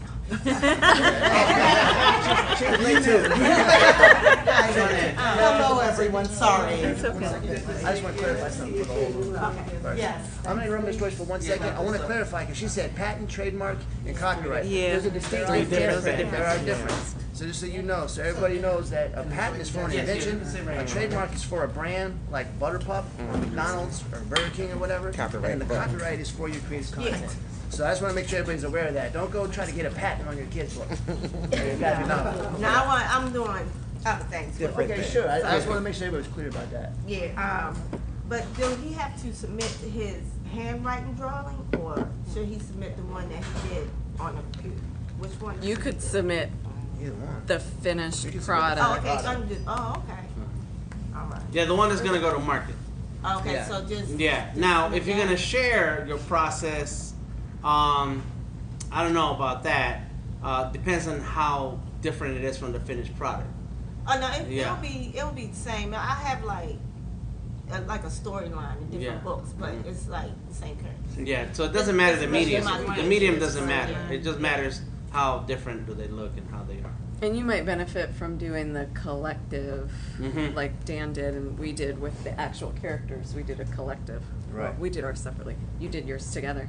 A collective of whatever characters are in your book, and that you could use the hand-drawn illustrations or the final illustrations and just do it as you're copywriting this character line, and then you would also copyright the actual books that you've completed separately. So like when I talk to my editor and everything, and she's supposed to do the layout, and I pay her for the copyright and the ISBN. So is that also copyrighting the pictures as well, or no? When you copyright the book, it's copyrighting the whole content. Okay. But you should have a copyright on the characters. Characters, okay. Yes. So to submit that, I have to basically get in contact with a lawyer? Yes. And or you can do it yourself. Yeah, We do it found it online. really easy because we have an attorney that we count on. And once you do it once, the process is easy. So Right. if you do one character, you're like, oh, I can do this all day. Yeah. Because when I look it up, it's just so many things on Google that bombard me. Yeah, I the just Library like, of Congress You know what? is where you do it. you Library wanna of do- Congress. make sure it's Nobody the else, .gov. nowhere else, unless you know you're paying for the service to get it done. So, And each if character, yeah, right? well, each character. So what I did is I grabbed all my characters, put them together in a bundle, and I copyrighted that whole bundle. Okay. So then all the characters, and there's 7 of them, so they're all protected together. And that's one price. Whereas if I did individual, then I paid one price individually. Okay. Right, which adds up to it. So So if got you all those only characters have for one price. character, you just gotta do it one time. If it's Yeah. just one character? Well, I did it separate characters, and again, I'm not entirely sure. I'm not a lawyer if that was the best way to go or not. But at the time, I felt like it was, and that was for licensing purposes. If the opportunity arises later, and somebody doesn't want to license the whole bunch, I don't want to give them the whole bunch. Got I'll it. just license the ones they want to use. Got So it. sort of dog food comes along. There is a butter pup dog food apparently. Really? But yeah, I mean, they're not. We got them on Google. You can't find them unless you find us first. I'm kind of curious though, like going forward, how since you're possibly looking for another publisher, like since you own the copy, well, you always own the copyright to your Right. work. So, forget what I was going to ask. You always own the copyright to the work, to the writing, to the illustration. Correct. So even if you change publishers, Right. Well, that's an Yeah. important thing to bring up. Are you trying to No, get with the no, publishing, no. how you switch publishers and yes. stuff? So we started self-publishing. Self-publishing, there's a lot more to think about when you're self-publishing something. You gotta think about paperweight, who your printer is. One of the things that we messed up, one reason we want to change publishers, we went through a small hybrid publisher. You guys know what that is? It's a liaison publisher to traditional publishing. But I was very let down because a lot of bookstores won't carry our books right now because there's no They don't name have on a the spine. spine. Yeah. We didn't know that. I didn't We know didn't. that. No what? There's no name on the I'm gonna spine. have to. Okay. So My third if book you will don't have name one. on the spine. You the mean reason- your name? No, I the learned the book, hard the title of way. the book is not on the spine. The spine's nothing's on there. So the reason that's important, I found out through school. There's really no room No, to spine. Yeah, put but it. what's funny is But our you can make self-published it book. thicker. Our self-published book, we can get it on there. We had it on the side on our self-published book, but our publisher, he wanted to change the size. And I was already going to self-publish 2 other books that were already done to this horizontal orientation. So I fought him on that, and I was like, nah, dude, we're doing horizontal. And then he was like, all right, we're not going to put the name on the spines. And I was like, well, I'm not going to be, an ass and just fight you on everything. And I was like, that's fine, whatever. And then I found out after the books came out that the bookstores don't want to hold books that don't have spines. And the publisher didn't, this was a real publisher? That's He one didn't of the know that? things. It's one of the Some of them things. is like. Yeah. That's one of the things why we're trying to switch publishers. What's good is because it was a small publisher, we negotiated full rights. They had worldwide rights. Most publishers do. Like if you Have go to what print- rights? Worldwide rights on producing your book, especially the big publishers like the Big Five, Penguin Random House, and the others. But what's important to note there is that with the full worldwide rights, that just means that they have. I can't go publish this book somewhere else on the other side of the world or whatever. They have worldwide rights to market and sell the book for me. So I can still go do my readings and sell some books here and there, but I have to pay them for the books that I go sell at my events. Yep. They don't give me free books to go do that. So but I get like at cost. I get like, they're not making any money. It's cost for what they pay to get it Who's your made. publisher? Right now it's, which one is this? Promontory Promontory. Press. Promontory Press. But our contract is up. They've had it for 3 years. We've sold about as many books as they have. So it's like, all right, dude, it's like I'm looking somewhere else because, but the good thing is we negotiate full rights back to us. Okay. So that when this contract is up in early 2019, we're going to have full rights. I can go to a new publisher. We can make edits to this book. We can change the word editing, whatever we want. I have full rights back to my book after that contract. Now, this is a middle ground. Higher publishing is a middle ground. They usually have warehouses. They can house your books. They do have sales teams that will go out and pitch your books to schools and libraries and things of that nature. But of course, they only do that for a short amount of time because they have other people that they're publishing. So they're not going to do it in perpetuity for you. They're going to give a big, strong effort when the book comes out for a couple months, and after that, if it lands, it lands. If it doesn't, it doesn't. They're like, whatever, on to the next author. So it's really up to you to do that. So we negotiated that back, and I'm excited to get them back because I've already finished the next 2. I'm looking to get into a bigger I publisher. love this paper, and it smells Yeah, like mine has it just came off the pretty. Did it just? I can. No. They haven't, but yeah, they I should. can- We're gonna take a moment to pause because I want to introduce our other expert, and she is an amazing person. Number 1, I want you to tell us about yourself. Number 2, I'm gonna give you a quick rundown of what we've talked about so far, so you can give us any input you'd like to share. Relates to creative process. What did you do? What was your process? How did you go from the idea in your head to a book, right? And just an overview. You don't have to tell us your everyday moves because and then what are some of the legalities you found that you had to do because they're helpful for the kind of publishing you've done. So, all about yourself first. Name. Hi, I'm Dolores. I write under the pen name Morgany Young. I'm the author of Lana and the Water Carrier. It's a self-published book about a girl with a magic telescope that she can use to transport her to the stars and to the stories of the constellations. I am a former aerospace engineer. I already had an interest in astronomy in connection with that. So I just sort of always was interested in the subject, and I wanted to write a book that would reach kind of STEM girls, the girls interested in science, tech, and engineering and math. And I actually got the story for this, the story for this, because I read some sort of writing prompt that said, look around your room and imagine if something in this room could talk.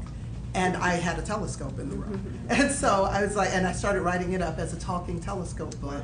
And then I changed it to just, it just sort of went from there. The reason why I chose to self-publish, I never tried to hit the publishing world, the traditional publishing world, is because I had worked for a self-publisher briefly. I'm also a lawyer, and so I've done a number of different jobs. So one of the things that I found very helpful for me is I worked as a book editor for a self-publisher who was a big publisher of law books. And so I felt like I knew the whole process from start to finish. It's like how to get it done, how to sell it, how to market it, how to do catalog, just kind of all of it. I had to just sort of do it along with him, and he was making a fortune, And I was like, okay, I could probably do this. I do have some regrets about it, and I do, like the weakest aspect for me of the business is actual marketing.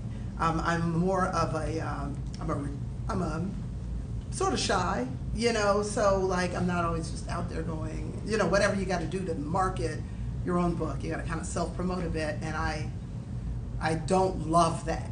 And then, but other than that, some things have just sort of fallen my way. Actually, I am sorry I'm late because I had a Skype call with a book club in Mississippi, and I forgot they're on a different time zone. So I don't know how I forgot that. But that's what I was doing, and then they were like, what do you want? You're an hour early. And I was just like, oh my God. Okay, so yeah, how did I forget that? So just remember that. Skype calls with book clubs is kind of a thing, book clubs in schools. And just remember that they aren't all in Atlanta. They could be elsewhere. So this was a group in Mississippi. And I should do more of that. And I think that I don't want to just cast it all in regrets, but I should do more of that, because that seems to be the best way to connect with bunches of people at a time. If you're an indie seller, it's and I actually met Dan. I believe I reached out to you guys because Dan and his wife run the Buttercup STEAM Girls Camp. And I'm like, these are the girls that I am really writing for. And I love the relationship I have with them, and they're local, so I can just kind of go in and I can actually do science games or logic games with the kids, and it just sort of all dovetails together, and then I can sell books, So I have a question, because you just brought up something really good, the Skype call. And it's a book club, so you're talking to a book club. Tell us what you're doing with them while you're on the Skype. Are you reading pieces of the book, or are you explaining your inspiration? It's a fantastic question, because there's basically there are two types of calls you do as an author. You would, if they haven't read the book, and if they have, so in this case, all of them have read the book, and so I did not sit there and read it. I've done that like with Buttercup and other groups. If they are all buying the book and then they haven't read it yet, I would do like an author reading, very short, and then still try and find one other thing to do maybe with them. And with Buttercup, what I usually do is play a game or something that's consistent with tech. or science or something. And I thought the logic puzzles are one. I can also do like DIY planetarium It things. stays in brand. Yeah, it's kind of in the brand. And then, but then the other kind, the kind today, they'd all read the book, you know, and what they wanted to talk about the book, which it made me happy, you know, like it was just like, oh, right, that's right, the crew that's read the book wants to talk about the book more than talk about me, you know, and that's totally fine. So, so I would say be ready for both, you know, the kinds that are like, we just got the book, tell us about it and you, and why should we read it, kind of, and then maybe read an excerpt, a short excerpt, and then maybe do one other thing. Some other things you can do via Skype, you know, besides reading. I try to turn it back to them a bit more, where they, because it's kids, you know, and so kids just want to talk about themselves and just, you know, I mean, everybody does really, and you can shut me up at any time. They want to, the best question I get, or the best question I pose to them is, how are you like this character? You know, because they've read it. And then they're just like, oh, I do this, I do the other, because my character's quirky, you know, she's obsessed with pink, she won't wear shoes, she's a picky eater, and she'll fist fight if she gets mad. You know, so she's all of that. There's a bunch of so that's this girl, and believe me, there are a lot of girls like that. You know, and then they're like, I've been in trouble. You know, I got in trouble. And they weren't, and it isn't even breaking along socioeconomic levels. You know, they're all across it. They're like, I got in trouble at school because so-and-so made me mad and I hit them. You know, so there's that. So when I'm talking to them, what I try to do is find the best questions to ask them to get them to talk and engage. So in this case, just tell me how you're like Lana or how you're not. And Lana actually meditates to calm herself. You know, and so I'm like, what do you do? And some kids are like, we pray, you know, some like, take long showers. So they get that in, and it makes it more engaging as opposed to just spewing out information out, you know. And they do ask questions about you know, the author. So you have that ready. But the more you can get them talking and raising their hands to just, you know. Engage, right? Yeah, the better it is. And so today was actually fantastic, and I'm sorry it went so long. If I known you was doing a Skype, I would have brought you here early this morning, put you on Skype, and then brought you in. I thought about all of that, and then I was like, okay, I can't deal. I obviously couldn't even get the time right. So, we have good internet here. So I'm all in for you know, with you with this, and that's cool. No, you're good. Before you continue on, because I want you to talk to us about your creative process and what did it take for you to write the book? Did you have an idea how long this book was going to be first, or did you have an idea of the story you wanted to tell? You know, a little bit of that. Well, again, it isn't even what it started out to be. Right. You know, it was going to be a smaller book, maybe you know, picture book, a talking telescope. I was aiming for a younger crowd, but then every time as I would write it, I kept wanting to add in things that were too mature, and then I was like, okay, get rid of the talking. What could this telescope do? So it was going to be. You know, it was, I mean, I don't know if you guys remember, gosh, they just made a movie about it, Miss Peabody and Sherman, and the Wayback Machine, and you know, so it's like, the main thing is the telescope is a portal to other worlds. And so we've got this part world that's here, and a world set away, and so that never, ever really changed. And then in terms of actually just getting it done, so I'm just saying, it started out one way. I mean, it even started out with me just having math puzzles directly in the book. And I was like, oh, and I'm like, my son is just like, you know, so I was just like, okay, forget it. You know, let's just, you know, jazz it up more. And then it just turned into a book that's almost YA, but there's no real violence or the things that really make it YA. So it's in the group that's called middle grade. I'm sure you guys have covered that. Not yet. Children's books. Kind of fall into categories. Yes. So there's children's books. You know, there's what they call children's chapter books. You know, and then there's just children's books. There's middle grade, and then there's young adult. You know, and so the ages are roughly like young adult is supposed to really be like 16 through 18, and you know, you cover things like it's interesting. Like you can have violence. You'd have the Hunger Games. You know, you can have violence. You could have sex. Story. You know, you could be losing your virginity. You could be, I mean, some of the books I'm thinking about, it's interesting. I was like, oh my God, there are these kids really reading this. They're in high school. And like one girl, there was one really, really popular book where the girl she wanted to be in a rap video. She was 16 and well put together. I'm serious. This is in the book. This is in the schools. You know, she wanted to be a rap video girl. And then, you know, because she was sort of built like it, and then she was like lying about her age and saying she was 18 instead of 16. I was like, guess what? 16-year-olds will do that shit. Yeah. You know, like they will get somewhere and try to buy liquor. You know, they will try to do these things. So it's sort of realistic. There's a school librarian recommending this to me. She's like, these are some of the books that they're covering, that they're reading, because it is actually kind of closer to real. You know, not necessarily video game, you know, video vixen. But and then she got shunned, like all the other things happened that are typical of the books of YA. So she got shunned by her community. You know, her friends still didn't want anything to do with her because they were like, you're a whore. You know, and that's really, that can happen to a girl.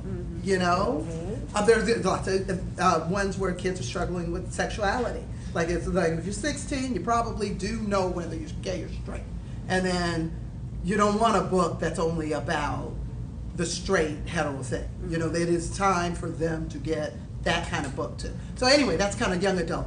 Middle grade is where I write at. It's just under that.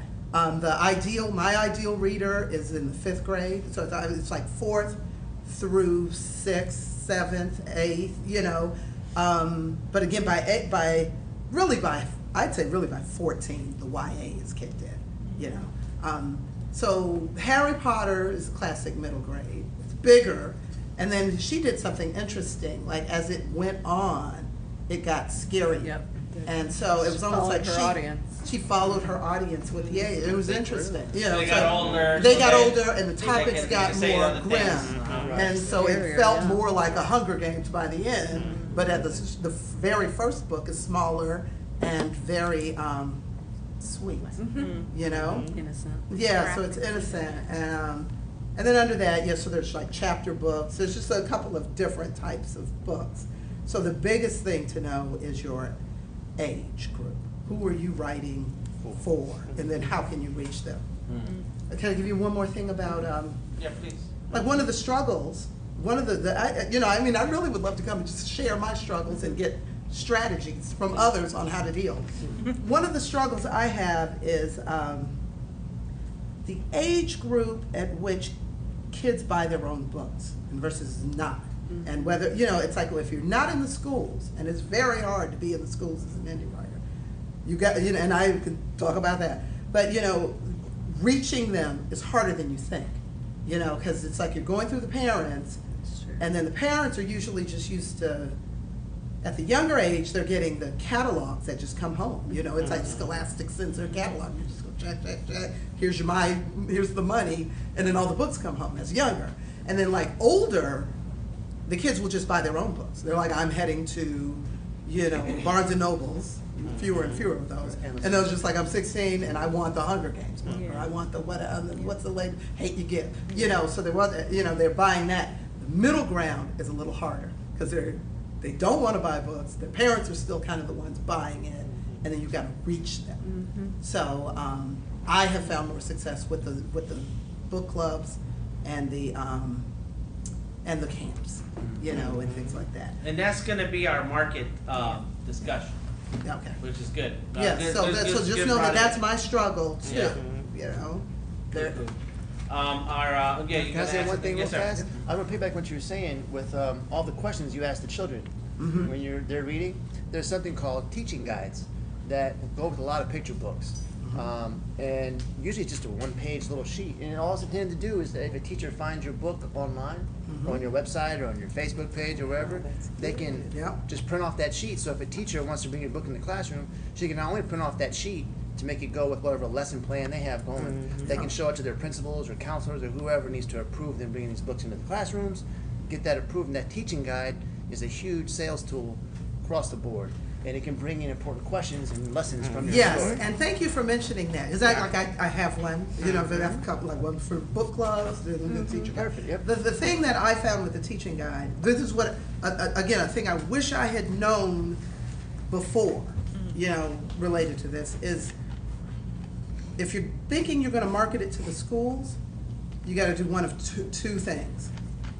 One, pick a subject that matches exactly what they're doing. Like literally go look at the Common Core standards. Yes. And and just be like, okay, this fits this age group. They are learning this. They got it where it fits it, so that when you pitch it to the teachers, That's right. that you can say this fits into your lesson plan, because there's only so much time. And so that's the thing. Whereas like, right. well, mine's astronomy, but it's not enough astronomy to count as astronomy. Really, they don't learn astronomy till the 9th grade in a lot of places, and so they're like, we're not teaching astronomy. You know, so what about your book? You know what I mean? Like, so there's that. So if you're starting, put that in, you know, figure out where it would fit. The second category that reaches teachers, especially for indie authors, is where there's a clear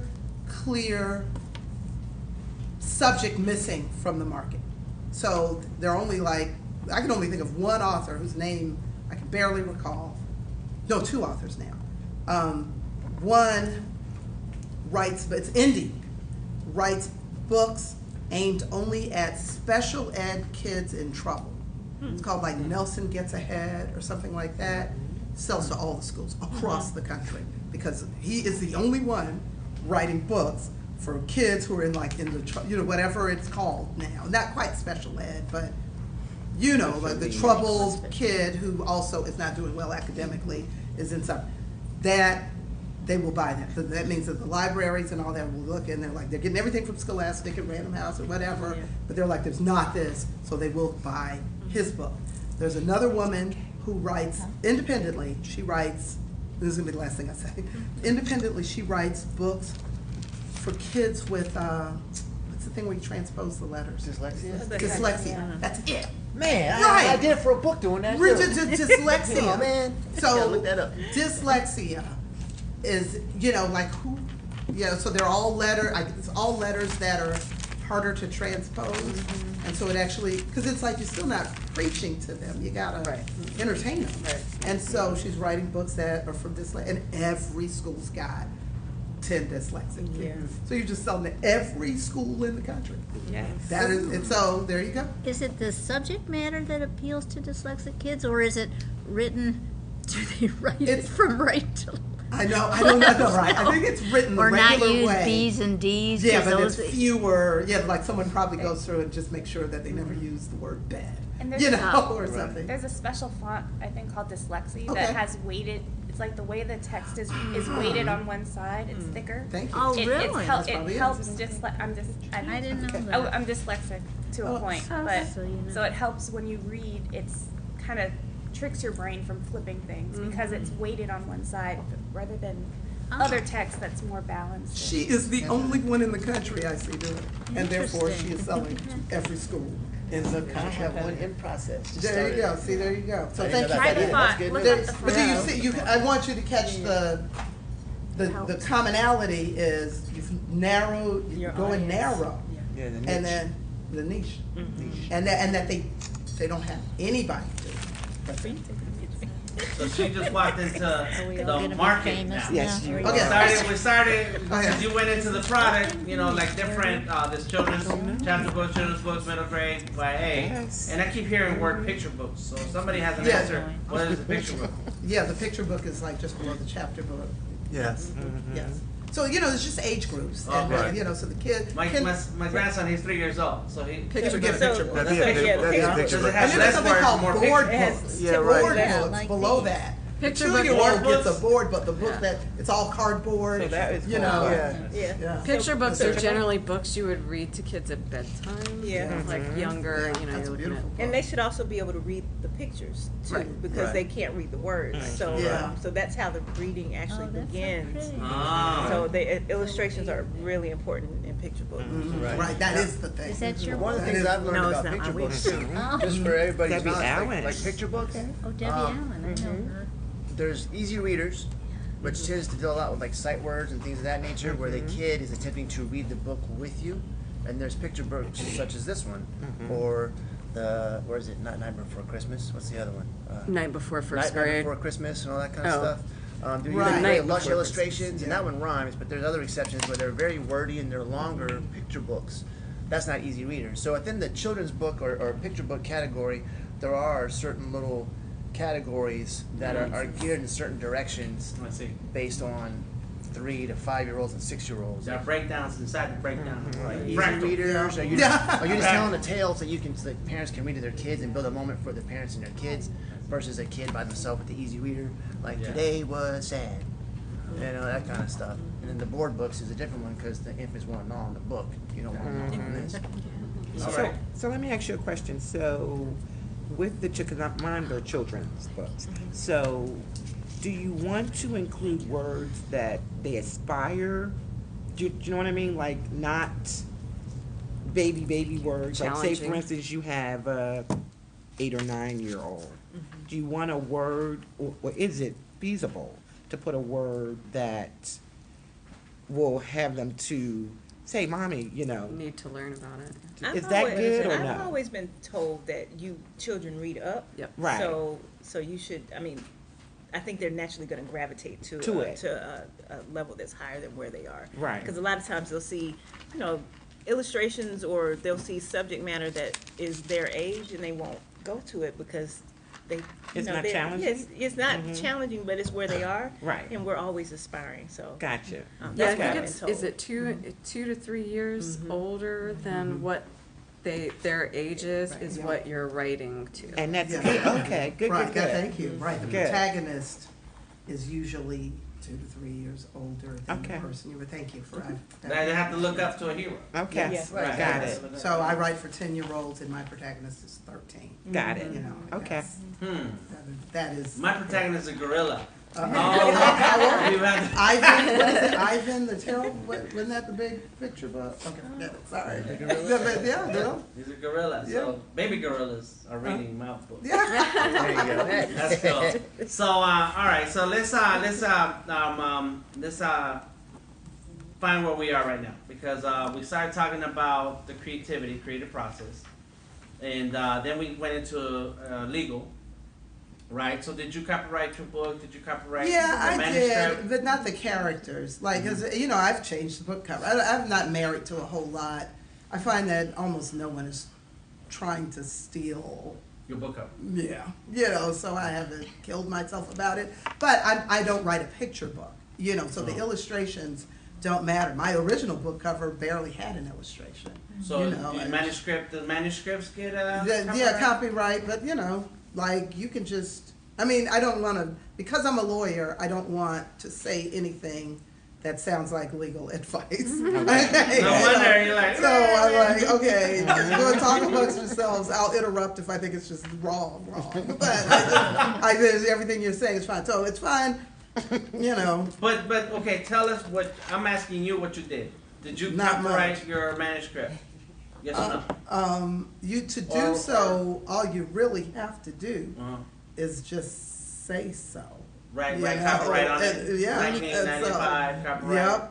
Okay, 2018. Yes. You mean just put it on See, there even well, though I'm you didn't getting do it? close now. Yeah, you should put it on I there feel even if so you didn't wrong, do it. and then it's like, well, she told me. Right. You But know. because earlier I made sure that everybody understands that what we're saying is what we're saying, but until you talk to an attorney about Yeah. your case and you Yes. go to court, you Right. don't know what the real truth is. And you still can't stop the people in, the middle, That's right. in Eastern Europe from just stealing it and doing it anyway. They don't care. They don't care about your copyright. Like, so you get that. Yeah. You just get pirates anyway. They don't care. They don't care about Mission Impossible as they're pirating it. They're like, they don't care. So usually there's not that much of that for the indie book world, I think. Right. Ideas are another story. Like I feel like, sometimes it's like you share an idea, it's hard to protect that.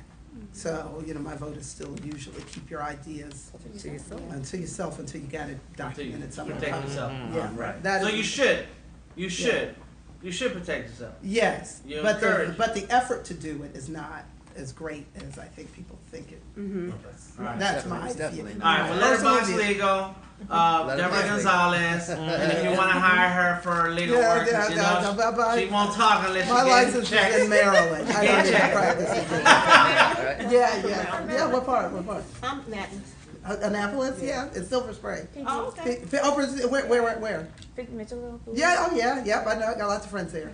My Pennsylvania over here. Yeah, see, right, so we're homies here. All right, there you go. But yeah, All right, cool. So we talked about the legalities, and now we kind of went into product segments by talking about horror books, picture books, children's chapter books, children's books, middle grade, and YA. Does anybody have any questions about that? About product segments? Where does your book fit? Like Lauren, who's reading your webcomic? Do you know? My audience is mostly like around people my age and the teens, and I'd say teens to 20s in that range.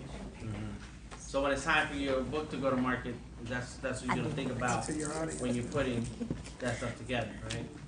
Nice. Anybody else? I have different age range because what I write is from children's book to science fiction to murder mysteries. I'm like all over the place with mine. So it's like I'm hitting on everybody.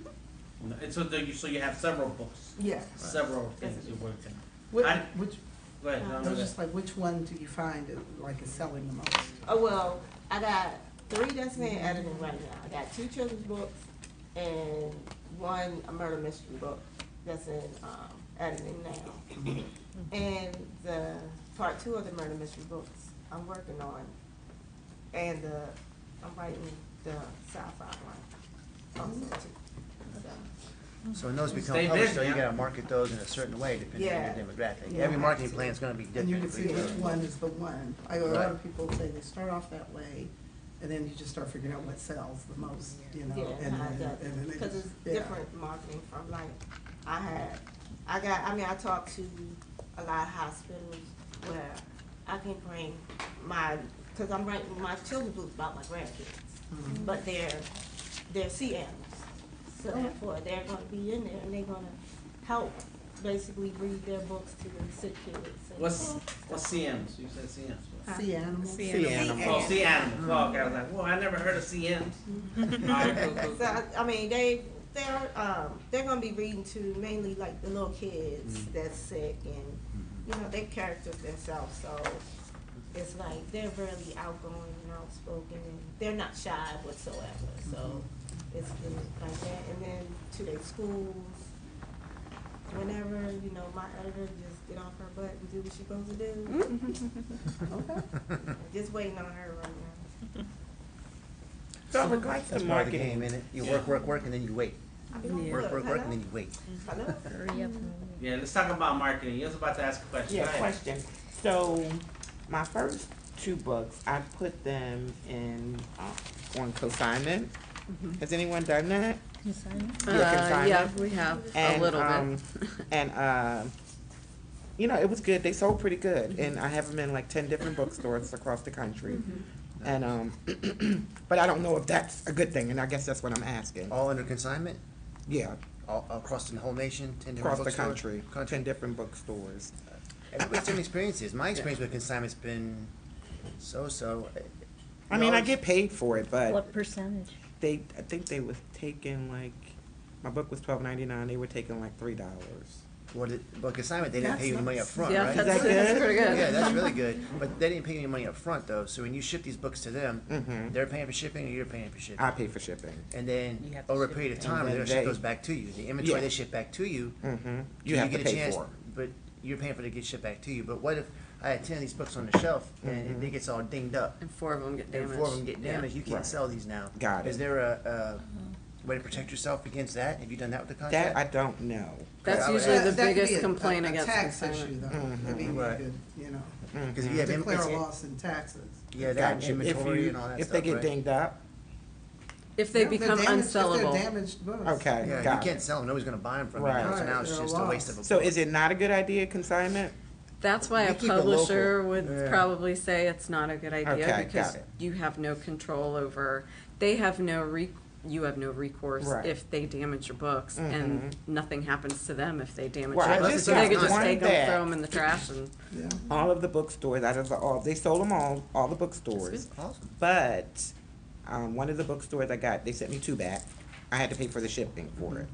But they sent me a check. So, I mean, I just wanted to kind of try it, you know. If it's working, it's working. there's a million different ways to sell your book, Right. and everybody can have a different experience when they do the exact Got same it. thing. And what about school book fairs? I heard you guys talk about, what about the book fairs? Is that a good place? The Scholastic. You know, I mean, they're run essentially By by the- Scholastic. Yeah. Right. You know, Yeah. so you're If you can get just- your books with Scholastic. Yeah, right. Oh, with right. Scholastic. Yeah, like, Scholastic like one of the big publishers. right, they ship the books, they've just got it down to like a science. Is it hard to get into Scholastic? Well, you know, you could just submit a manuscript and see Oh, if they'll really? take it. Okay. I haven't tried to do You that. would need an agent, right? Well, you Most know, likely. More than likely. You for- would? Okay. right, For you can go negotiation the purposes. traditional route. Right. Okay. Thank you. But it's For a huge negotiation publisher. and also to get in the door.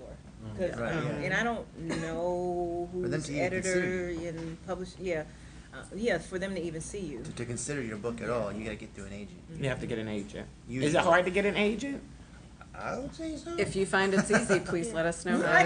Gotta do a lot of research. Don't go through a little bit. A lot of That's agents, funny. they only have so many clients they'll keep. You know? Gotcha. They're very particular about who they take under their wing because agents have relationships. Okay. And if they don't have anybody, even if they like your book, if they don't have anybody that can buy your manuscript or buy your book, they don't know anybody that would be interested in this style. They're not going to waste their time or yours. Gotcha. So. So I mean, it's- essentially, you're entering the marketplace as a commodity because you've created a product and now Exactly. that product is able to be resold to somebody else. Got it. And you won't keep the full benefit of that, but the benefit is that your work gets sold.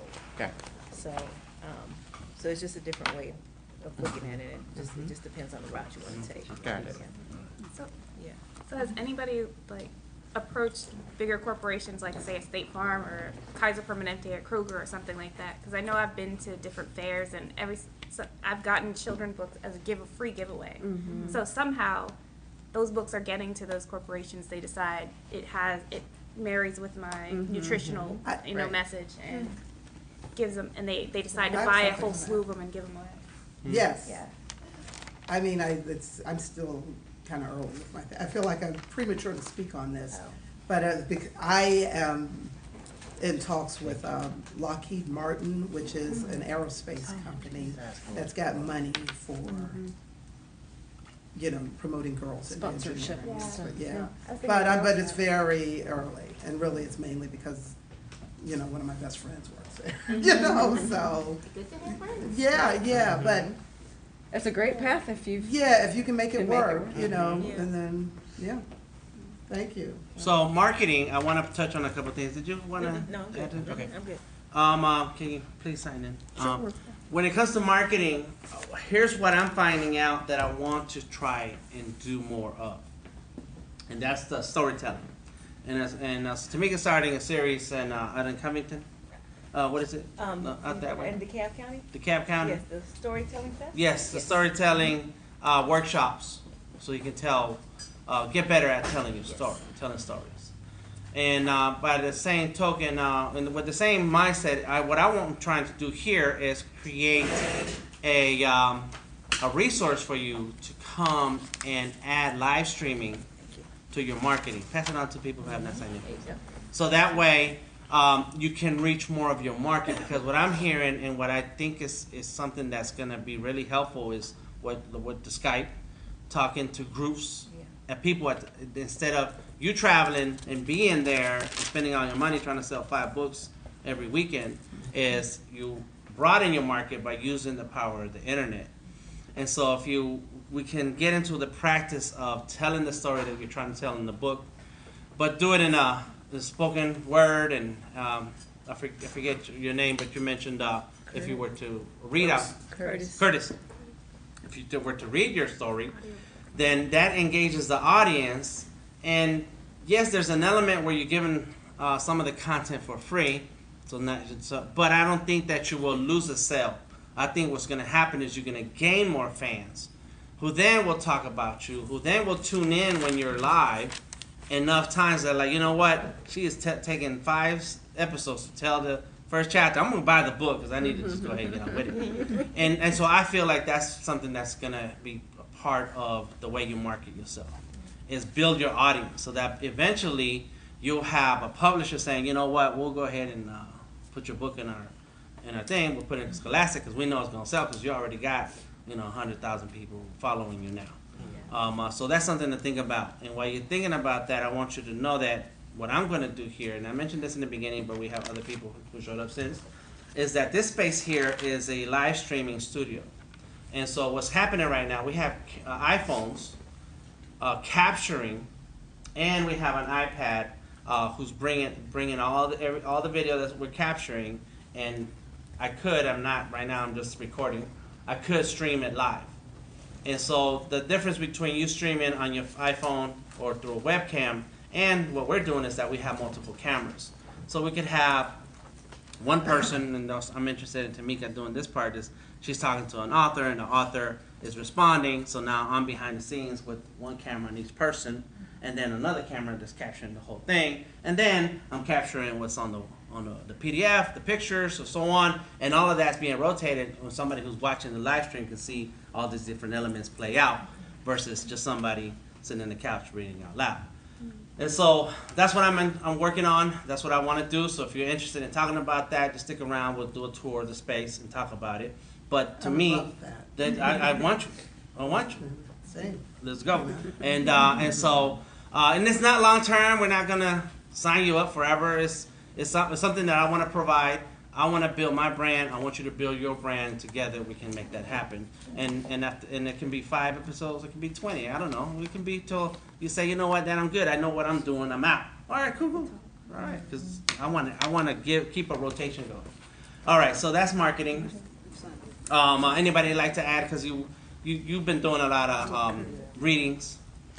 How do you find those to work for you? It depends on the reading. I mean, we've set it up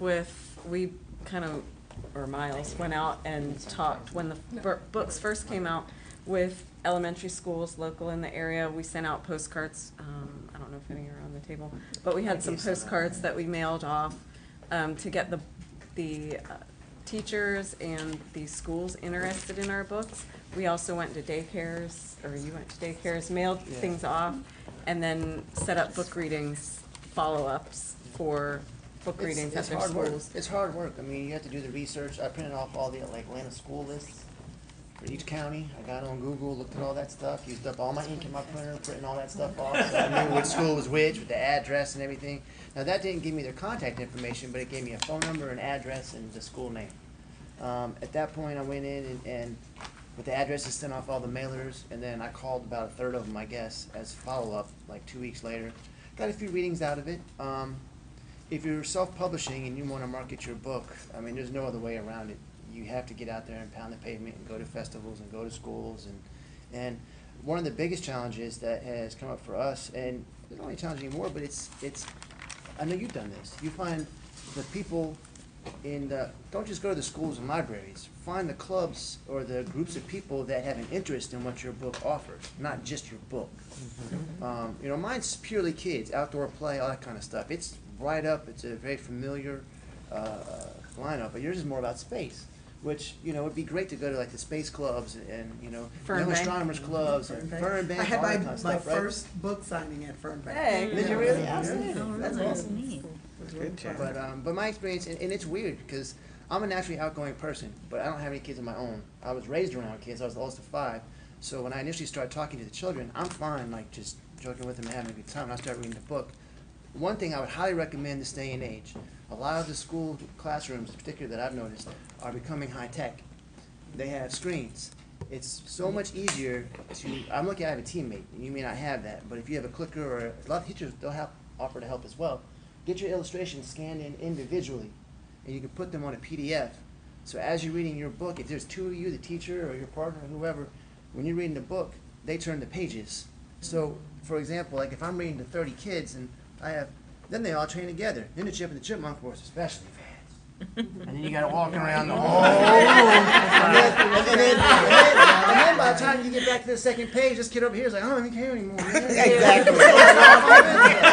You know, so you really got to think about how you present your book, not just your energy. Your energy matters, and I know some of us maybe don't get up at. I don't get up usually at 7 in the morning. I get up on the other side of Atlanta at like 8 o'clock to go read books to kids. Man, I'm all hopped up on coffee. But that energy matters to them. You don't want to be there all like, hey kids, let's read a story. You know, they're not going to enjoy that at all. So Yeah, they feed off of your energy. it really is a presentation. We have Butterpup T-shirts that I wear. You know, we got the digital stuff. We have coloring sheets that we bring into the classrooms as well, or we tell the teachers so that afterwards the kids can color my characters and engages them. And of course, we did teaching guides for each one of our books, so the teachers can use that after we leave.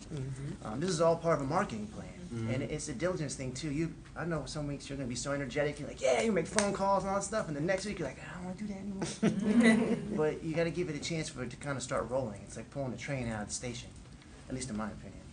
I like the way you did that, you know, like that, I mean, that you slow down. I just saw you do that, and I was like, oh, right, I read for the picture book writers, if you don't have the slides, to like do it here and here and here.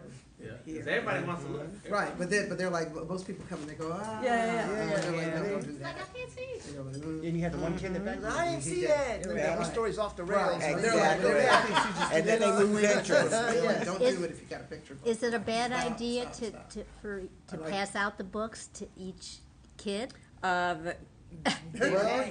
Maybe not if it's a hardcover book, but yeah, you're. Because they'll get messed You'll hear in the up. back, you'll be reading. Come on, it's paying for that one. Exactly. So you gotta be careful. Or they color in it. Yeah. I went to a book event, it was like a book reading from a popular author of a picture book. And she did something really cute, for whatever it's worth. I was like, oh, I'd love to do something like this, but my book is for older kids.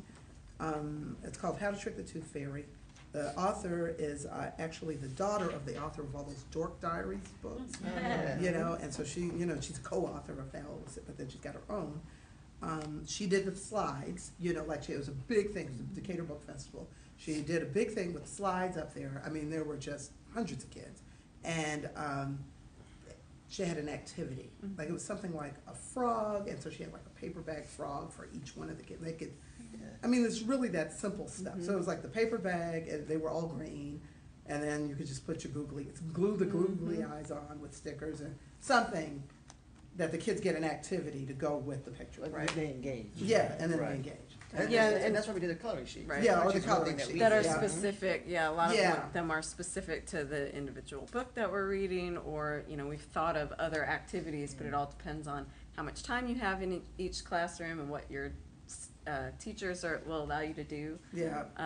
But so yeah. it was a hand puppet, paper bag puppet, but it matched the book, although it was just some stuff you can get from Michael's. Right, exactly. It's cheap. We're gonna keep it cost effective. get to what TeMika was about to say. She has something. Oh, no, to it's add. okay. No, good. All right. I do have a question for Miss Victoria. Are you a writer? Do you have a book? Did you publish, or are you working on it? I'm working on You're working on it. All right, cool. Those are her children. The two ladies next to her, and then the young man over there. Super talented family. I need to live closer to y'all. So you guys are also musicians In too? addition to Singers. writers, yeah. My suggestion would be if there's a way to incorporate some sort of song with your book, I think that would be a really cool value add, they would call it, for anybody that buys your book. Or an also intro to your gets comic it. book. Yeah. What Intro, I'm right? doing is I have different books. I have educational, which is a children's book, and then I've done an inspirational. So it's like different notes. They're not scriptures, just different notes that someone could read that may uplift their day. So what I need, I have another son, so they're illustrators. They do everything. But what he told me I needed was more of a scenarios for that book. So that I'm just trying to find people to do the work. I think I gave my son one, and he has a friend that does it. So I'm kind of getting people to try to do the work. The children's book is a real good book, and I have a friend that's working on the pictures for that. So that's kind of where I'm at right now. To say this. Just working through it. I do recommend. Thank you for answering, because I wanted to at least hear what's going on. I would do recommend what TeMika said earlier, is that you need a join meetups like this one, and there would be sessions where it's about reading out loud your story. Right. Let somebody else read it at the way they read, so then you can get feedback on it, and lots of editing. Come on out so you can help edit each other and build, because this is where you then learn how to be a better writer and learn how to market yourself. And so then when you're out in the world, you can always say, oh, I don't know what happened. Let me call TeMika real quick, or one of these other people here, and then get some feedback, because we want to see the community rise together. We're gonna go around the room, ask a last question or say a last word, and you will have to tell us your social media, Instagram or Twitter, and you have to have one. If you don't have one today, tomorrow you'll have one, because marketing your product or service will take as much time as it took to actually create that product or service. You want to get on there, though. If you want to sell it. Now, if you don't want to sell, you don't care how much money you make, well, then that's cool. I know an artist friend who, Marissa, yeah. he paints like 5 paintings a year, and he's very proud of his art, but he takes it really slow. He is not making money with art. Me, I need to make money with art, and so that's my business, and so I promote it hard. So it all depends on how successful you want to see yourself, that you're gonna have to work with that social media game. Cool? Alright, so let's go around the room. Let's see where should we start. We'll start with you guys since you're the pros. No, I was just pointing. I was It sounded like you were volunteering. Instagram, social media. Yes, ma'am. All right, so Instagram or Twitter, one of the two. I got Any last words? Okay. So I'm just gonna give my social media stuff. Website and all social media. TeMika the artist is TeMika, spelled everything else the normal way. TeMika the artist. If you're interested in this meetup, Atlanta Children's Book Writers and Illustrators Meetup, or Kids Lit ATL. And also one more thing. Lit Story Fest is a literature and storytelling festival that I started this year. And it's for people who are interested in books, storytelling, and live performances. So we're bringing the literature to the stage, the page to the stage, to provide an entertaining environment that's related to storytelling and books. What was the name of the meetup again? The meetup is Atlanta Children's Book Writers and Illustrators Meetup. It's on meetup.com. Yep. And if you go search, you'll find that group and actually have it up. That's how. And then there's a series of things that you're doing. I forgot already. That's the meetup. That's the meetup. Atlanta Children's Books Writers and Illustrators. You have sessions coming up with the libraries. Yes. And I'm gonna get my phone. That's in February, right? That's in February. And I'm sorry, the first storytelling event is in January. Okay. Yep. and then there's It's all on the meetup. so just go to there because you're also part of the Writers and Illustrators Society of Writers and Illustrators. That's that block. So take one of these. Society Children's Book Writers and Illustrators. Sweetie. Take a card for the Sweetie and take a sticker for Lit Story Fest. Because right now, I think it's over now. You have the illustrators you need for some kind of portfolio thing or mentoring something. Yeah, it's all Right, sold out that for- actually sold out in a day. That's There's a crazy. mentorship that we're having with Candlewick Press art director Maria Middleton. Sold out in one day. So there's opportunities if you're interested in writing and illustrating. Use your network. That's all I gotta say. And she knows everybody. You talk to her. Thank you, ma'am. Thank you. Yes, social media or any last words? No, I just enjoyed it. I don't have a product yet to promote, but I enjoyed the discussion. So thanks for putting it together. Absolutely. Do you have a Twitter or Instagram for your project or not yet? I don't have any Not yet. yet. Okay, cool. Yes, Ms. Morgan. Oh, I actually have two. I am not that great at social media, but I have a Facebook group to promote girls in STEM. And so that's all it's only about girls and only about STEM, and it's just called STEM/STEAM Girls. You'll just find it, you know. The other thing I have is an Instagram account that only promotes girls and adventure.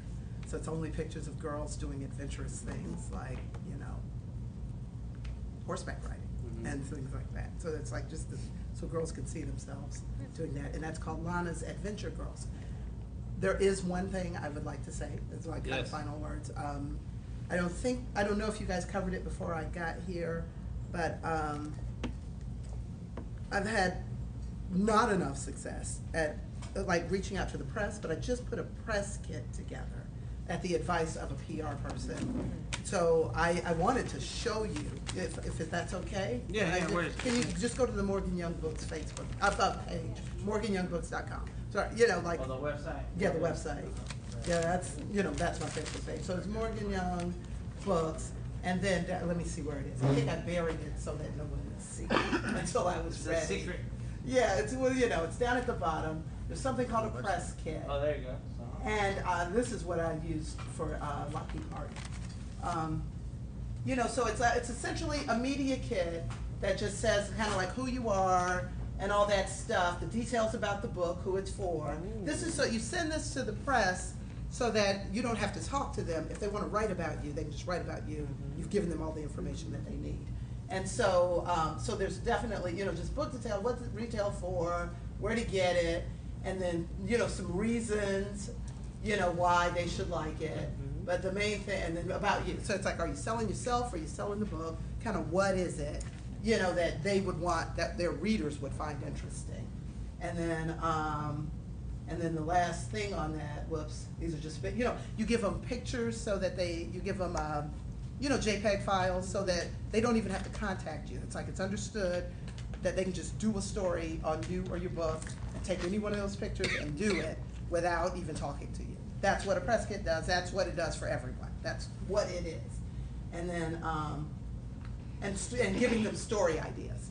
Like, so if they don't have a story, you know, like it's like, okay, you know, so it's like, well, what is something like they could write about? So it's like African American writers or Atlanta writers, or how to stargaze without a telescope. How to, you know, just kind of things for them. Instead of gonna have nerve to send it out. And some questions, I guess, so they don't even have to talk to you. They can just use that, you know, and quote you. So a lot of the things you see in the news or whatever, you see these interviews, they haven't always talked to them. They just lifted this, you know, and then just kind of how to reach. But MorganyYoungBooks.com. Yeah, and then this is Scroll all the way to the bottom. This is the most important thing I really want you to see. Alumni. Like reaching out, and I guess I need to do it. But it's like, think about where you went to school. Yeah, we talked about that. We did. Yeah. So, you know, it's like, where did you go to school? Where are you from, if you're not from Atlanta?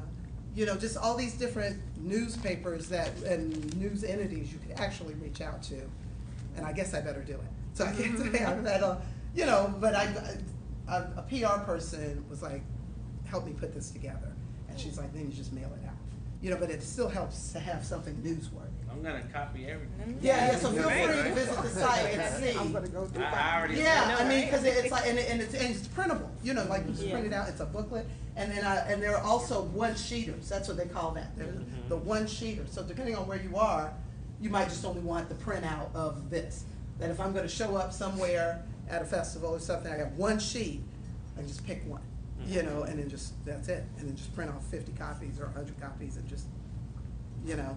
Anyhow, That's good. Yeah. Good. I love So it. there you go. the one sheet that you print off? So like this one, like I like this one. It's just book details. It's like, what's the bare Okay. minimum? That's the name of the book. Got what it it. costs, who it's for. Like if you want, or you want to send it to a Got school it. or something. It's like one sheeter. Okay. You know, and then, or just what is it? Like for me, I know I'm taking way too long. That's But right. it's you know, but it's like what are the 3 things I'm offering in this book? And it's like diversity, astronomy, and then the mystery characters. It's fun.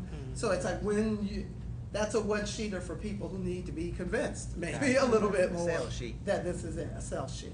So those that I have it. It's buried on my website, and then I've just shared it with select, you know, people. Okay. I'm gonna need it. Okay.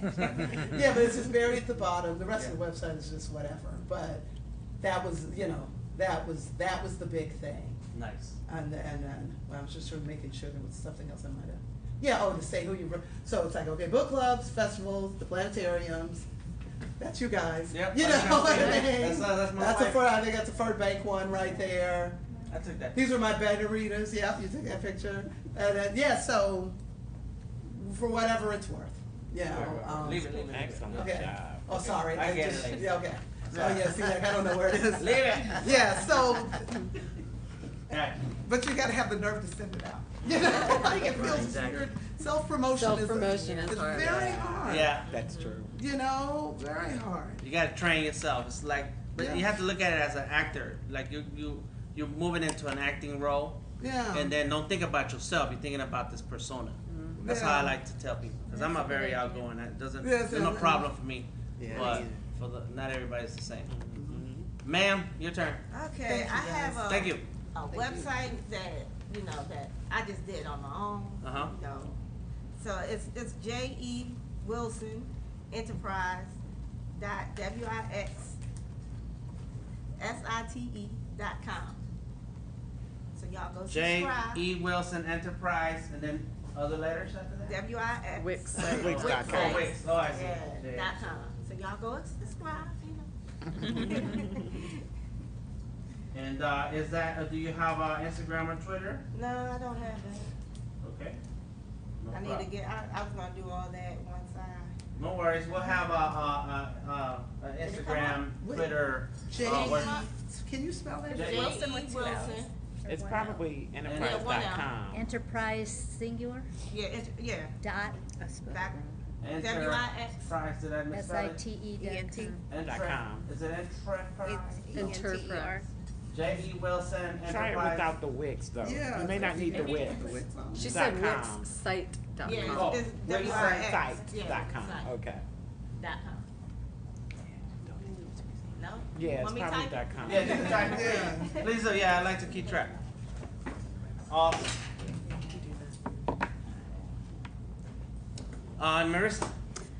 Sure, you can find us at butterpupandfriends.com, and it's butterpup as in P-U-P, Pup? Okay. pup, like a puppy. And also Instagram and Facebook, butterpupandfriends.com. Is it the and sign? No. It's the word and. Butterpup Pupandfriends.com. I think you're saying buttercup. Pup. That's and that's why I clarified. Oh, it's so short. It's actually one of those big hurdles we figured out after the books came out. We were like, everybody's saying buttercup. But follow us if you can, and our website has a bunch of free coloring pages you can download if you got kids or grandkids or anybody that likes to color. Okay. Sweet. Butterpup and Friends, and that's it? Yep. Cool, that's what you want to tell us? Well, I'm on the same social as her, but what I'll say for my last words would be patient, be persistent, and be proud. If you don't believe in what you're doing, nobody else is either. Yeah, exactly. But when you get out in front of kids, you start seeing 200 kids, 400 eyeballs looking at you. You start getting freaked out. You know? And then you gotta realize, I'm here for a Like reason. a I'm in deer charge. in the headlights. You gotta build that confidence up, you know. Yes. Yeah. So, but be proud of what you're doing. You're taking the time. You're doing it right. So you're showing people. Be proud. It's never gonna be perfect, but be proud of what you did. Yeah. And show the people. I'm sorry, you can, huh?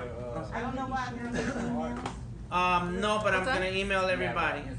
That's, okay. Did you want to follow up on somebody specific? Massive, like big. No, I can ask them. Okay, we got time. We don't have to be anywhere. We can be in here all night if we want. Stay out of the rain. All right, cool too. Thank you, Mouse. Thank you, Marissa. I don't know what's happening with that domain link, but Wix. I know. I never liked Wix. I know. You don't like Wix? No. They have some good stuff. Yeah. It's yeah. a web. Right. So we're gonna move into Oh, there we go. No, it's not coming up. So maybe it's not public. But you know, when it's not published with the, Is it? Yeah, because I can pull it up right here. It's right. public. But maybe you need to publish it again. Because I use it all the time. It's like it can come up. Can you hit publish again? Yeah, may I? Sure, of course. So now we're gonna let Stephanie go next. Okay, my social, Facebook, Instagram, Twitter is SMays Designs, SMAYS Designs. SMAYS. AYS Designs. Is that .com? Yes, Okay. that's the And what is website. She's a designer, illustrator, singer, model. All right. First Modeling was just for. Look at it. All that stuff. SMAYS Design. Designs. Cool. What if you join the Meetup.com group? I will post all the Instagrams to everybody and the link shared today, so that then you can just click on it and it'll go to that page. Ms. Victoria. My website is veinspiration.com. That's VEE. Oh, VEE. Inspiration. And my Instagram is victoria.mays26. Victoria.mays26. All right. We'll work on it. Sweet. Mr. Curtis. Oh, it's hip hop music 6 HIP. Oh, we have that. HIP. Is that on Instagram? No. Email. It's a website. That's The Mr. website? Curtis, Hip-hop right? music 6 It's an HIP, email? HOP, He gave it to us, remember? USIC, Yes. and regular number 6 at AOL.com. And I don't think I said it earlier, that I also have a full studio. I write music as well. You know, if you wanna do poems, poems I can do complete albums. So I do- Come and record them. Yeah. So you sit there and put a microphone on him. Go. Bang. Go at it. Okay, Wow. so hip hop 6. Hip hop music. Music 6. Oh, music 6. I forgot the music part. I didn't hear anybody say anything about putting your stuff on Amazon Kindle, which is virtually just costs nothing to do. Like Yeah, I put I'm my on there. book on it.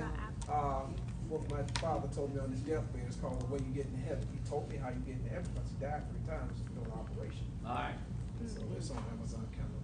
Amazon Kindle. How was your experience? Setting it up, uploading it. Easy. It was easy It was so breezy. easy and quick. It scared me. It Are you was like- selling it? Yeah. Mhm. Yeah. And then the moment you hit enter, your book is all around the world. Yes. Just like that. Easy Bam. breezy. Ooh, Love it. scary. I didn't finish the book. All around the world. Bam. So All you right. hit enter. Awesome. Thank you, sir. And then, do you have an Instagram or Twitter for that book or anything? You know what? When I wrote the book, I was just trying to put the message out there when he told me. Because when he told me about heaven, what happened to him, it's not what we've been told. It was something totally different. So I just put it out to the world. Yeah, I did my job. Put it out to There you the go. world. All right. Curtis, Sounds what's good. your last name so I can? Sanders, Sanders, Thank Curtis you. Sanders. And I'll share this with you. Okay. Thank you, sir. Yes, ma'am.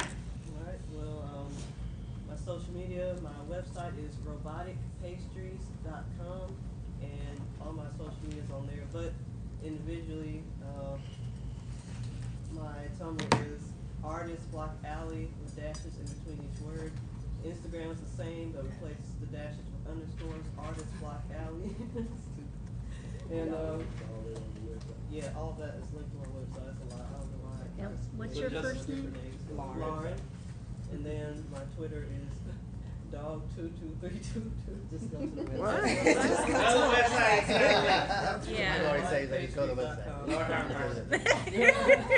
And then my comic is linked on there too. Awesome. Well, It's a lot. sir, did you have something to share with us? You were quiet. I know you're here to support. Yeah, I'm just here to support my wife. I'm a music producer as well, like this brother. Okay. And I'm a realtor also. You got an Instagram? Yes, sir. DJ Pocket. DJ P-O-C-K-E-T. Speaking of pockets. DJ P-O-C. K-E-T, just like. Oh, right. All right. I like it. Cool. Thank you. Yes, sir. Oh, I'm sorry. Can I say something? Yes. One of the guys who's the leading, maybe come here because I thought about him, and that's made me come to this thing. One of the guys, I cannot think of his name, he sold more books than anybody on Amazon. And he was talking about the way you write books. He was saying, don't write a book past 50 pages because most people are not going to read it. Do not write more than 50 pages. And he said, a child book, it's only 10 pages. It's 32. On Amazon. Got it. Thank you, sir. Yes, sir. You can find me, my website is Mike Mays Art, MikeMays Art. Social media is all the same. Instagram, there's an underscore after Mike Mays for everything from the website. And if you're interested in the music, it is AMAYZ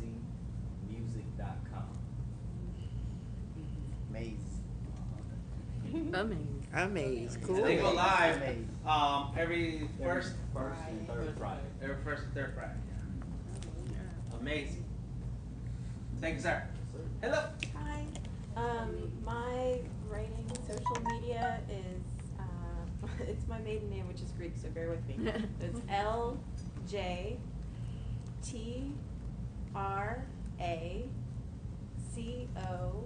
LJTRACOSAS. So LJ Tricosis.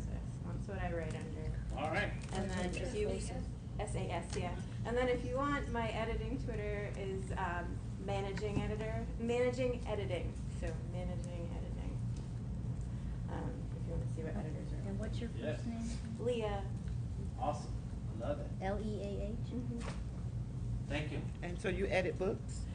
Okay. Love the Death Star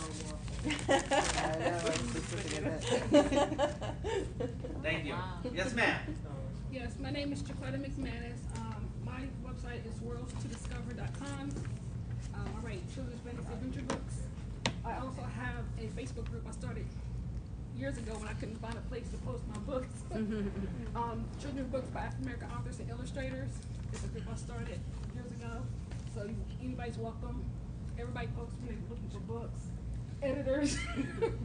It's a good place to go. And all my social links are on my website. So what's the FB group again? Say the name. Children's book author. Let me look it up. Children's books by African American authors and illustrators. Okay. One of the 5,000 members? Hey. Tell me the secret. That's right. Now, if she could charge $1 for every person that's in there. That's right. Once a you'll be month. paid. Yeah. All right. That's right. Subscription model. Thank you. Yes, ma'am. I'm a social media holdout, but I can, and I don't have a website, but I can give you my email address. Okay. It's Schwab, SCHWAB, as in baby, just like Charles, _ Amy, AMY, @hotmail.com. Schwab _ And do you have a book or a product? What is it that you? I'm doing like a series on the same character. Okay. It's an animal, and Have you published any of it? I haven't published Okay. anything yet. All right. Then we'll roll back around that marketing conversation when you're ready. Okay. Yeah. Sweet. Thank you. Yes, ma'am. And I'm Pauline Woodard's Rest Press. Pauline Woodard's hyphenated Rest Press. Did I pull you? MED, yeah. And it's 2 pages. I have an author page as well if you'll, Do a search. yeah. Cool, Pauline. Woodard's Rest Press. Is this a website? Mm-hmm. It should be 2. That's this one, but Yeah. not this one. Yeah, it's The dot- another one. You can go ahead and click on that. It should bring up 2. Yeah, it should. I think it goes to here. Oh, yeah. I'm sorry. You're right. Yeah. There it is. Yeah. Wait, I'll see if it has my author page. It isn't. No, that's not You it. type in minus the med. Yeah. Oh, No, it's not. REST or RES? RESP. I don't know why it's not coming out. It may be the maybe I have it. RESTPRESS? Woodard's. Rest Press, yes. There's an author page as I well. think you left out the T. Yeah, there's- You left Add out the the T. T. After the RES, there's a T. Rest Press. Rest. Oh, really? Is it .com? No, it's not a T. Oh. Oh, it's not a T? RESPRESS. Oh, I thought you said- I was gonna say Facebook. It did should that. be 2. Facebook did that. All right, we'll find her Yeah, on you can Facebook. find me on Facebook. And she'll sing you. I'll make sure that you can see the page. Word. Cool. That's good. That's everybody. Yes, ma'am. One more thing, because I noticed that one It's thing y'all not didn't talk .com? about was online marketing. No, not It says .com. online websites, which is .net? it's been my It's focus. MED. Not that I sell a whole Yeah. lot of books, Mhm. but I And that's do on very Facebook. well. All right. Oh, that's Facebook. Nice. That's not Without your doing the website. No, events and that's stuff, on I'm really Facebook, not the yeah. type of person who likes to go out and No, do no. the school ratings and stuff. Sure. One of the keys I found for Facebook ads, if you go to my Facebook page, WTDDiscover.com.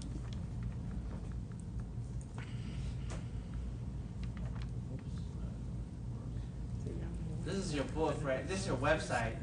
Yeah, but if you well, click on, you can click That's to my the, Facebook. you can buy the book there and everywhere. I don't know why it's not coming. Oh, there it is. There we go. WT Discover. That's nice. Cool. Yeah, we should have been asking a ton more questions. And Yeah, I might know your Mm-hmm. Hey, you come Yeah, on. you got the. and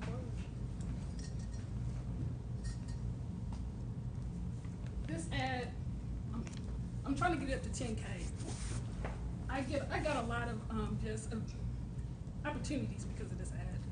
So what I did, when you do Facebook ads, you got to narrow your audience. So you do the first one, and then you go to narrow audience, and you do like 5 or 6 tiers. It really focuses your audience, and then once you get people starting to like I got 800K likes, I go back and invite them to my page. Oh, wow. And that helps build up your Facebook. And actually what you do is once you get your numbers up, you target like PBS, you target libraries, target bookstores, you target people through your ads. A lot of people contact me from that. On Amazon, same thing.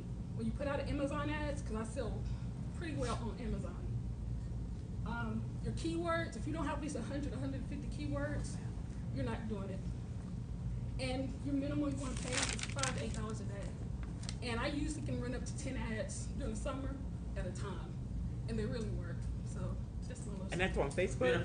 That was Amazon. On Amazon, Amazon, okay. Facebook. So- That's great advice. Thank you. With that in mind, any last words, TeMika, before? Good advice. Thank you. No, I just want to thank you all for doing the work, because it's not easy work, but it's important for us to do this for the next generation of children. I think we have an opportunity to actually change minds, depending on what you're creating. If it's for a good purpose, we have the opportunity to change a whole generation of children. So continue to do the work and stay the course and grab help if you need it and just keep doing it. So that's just my words of encouragement. So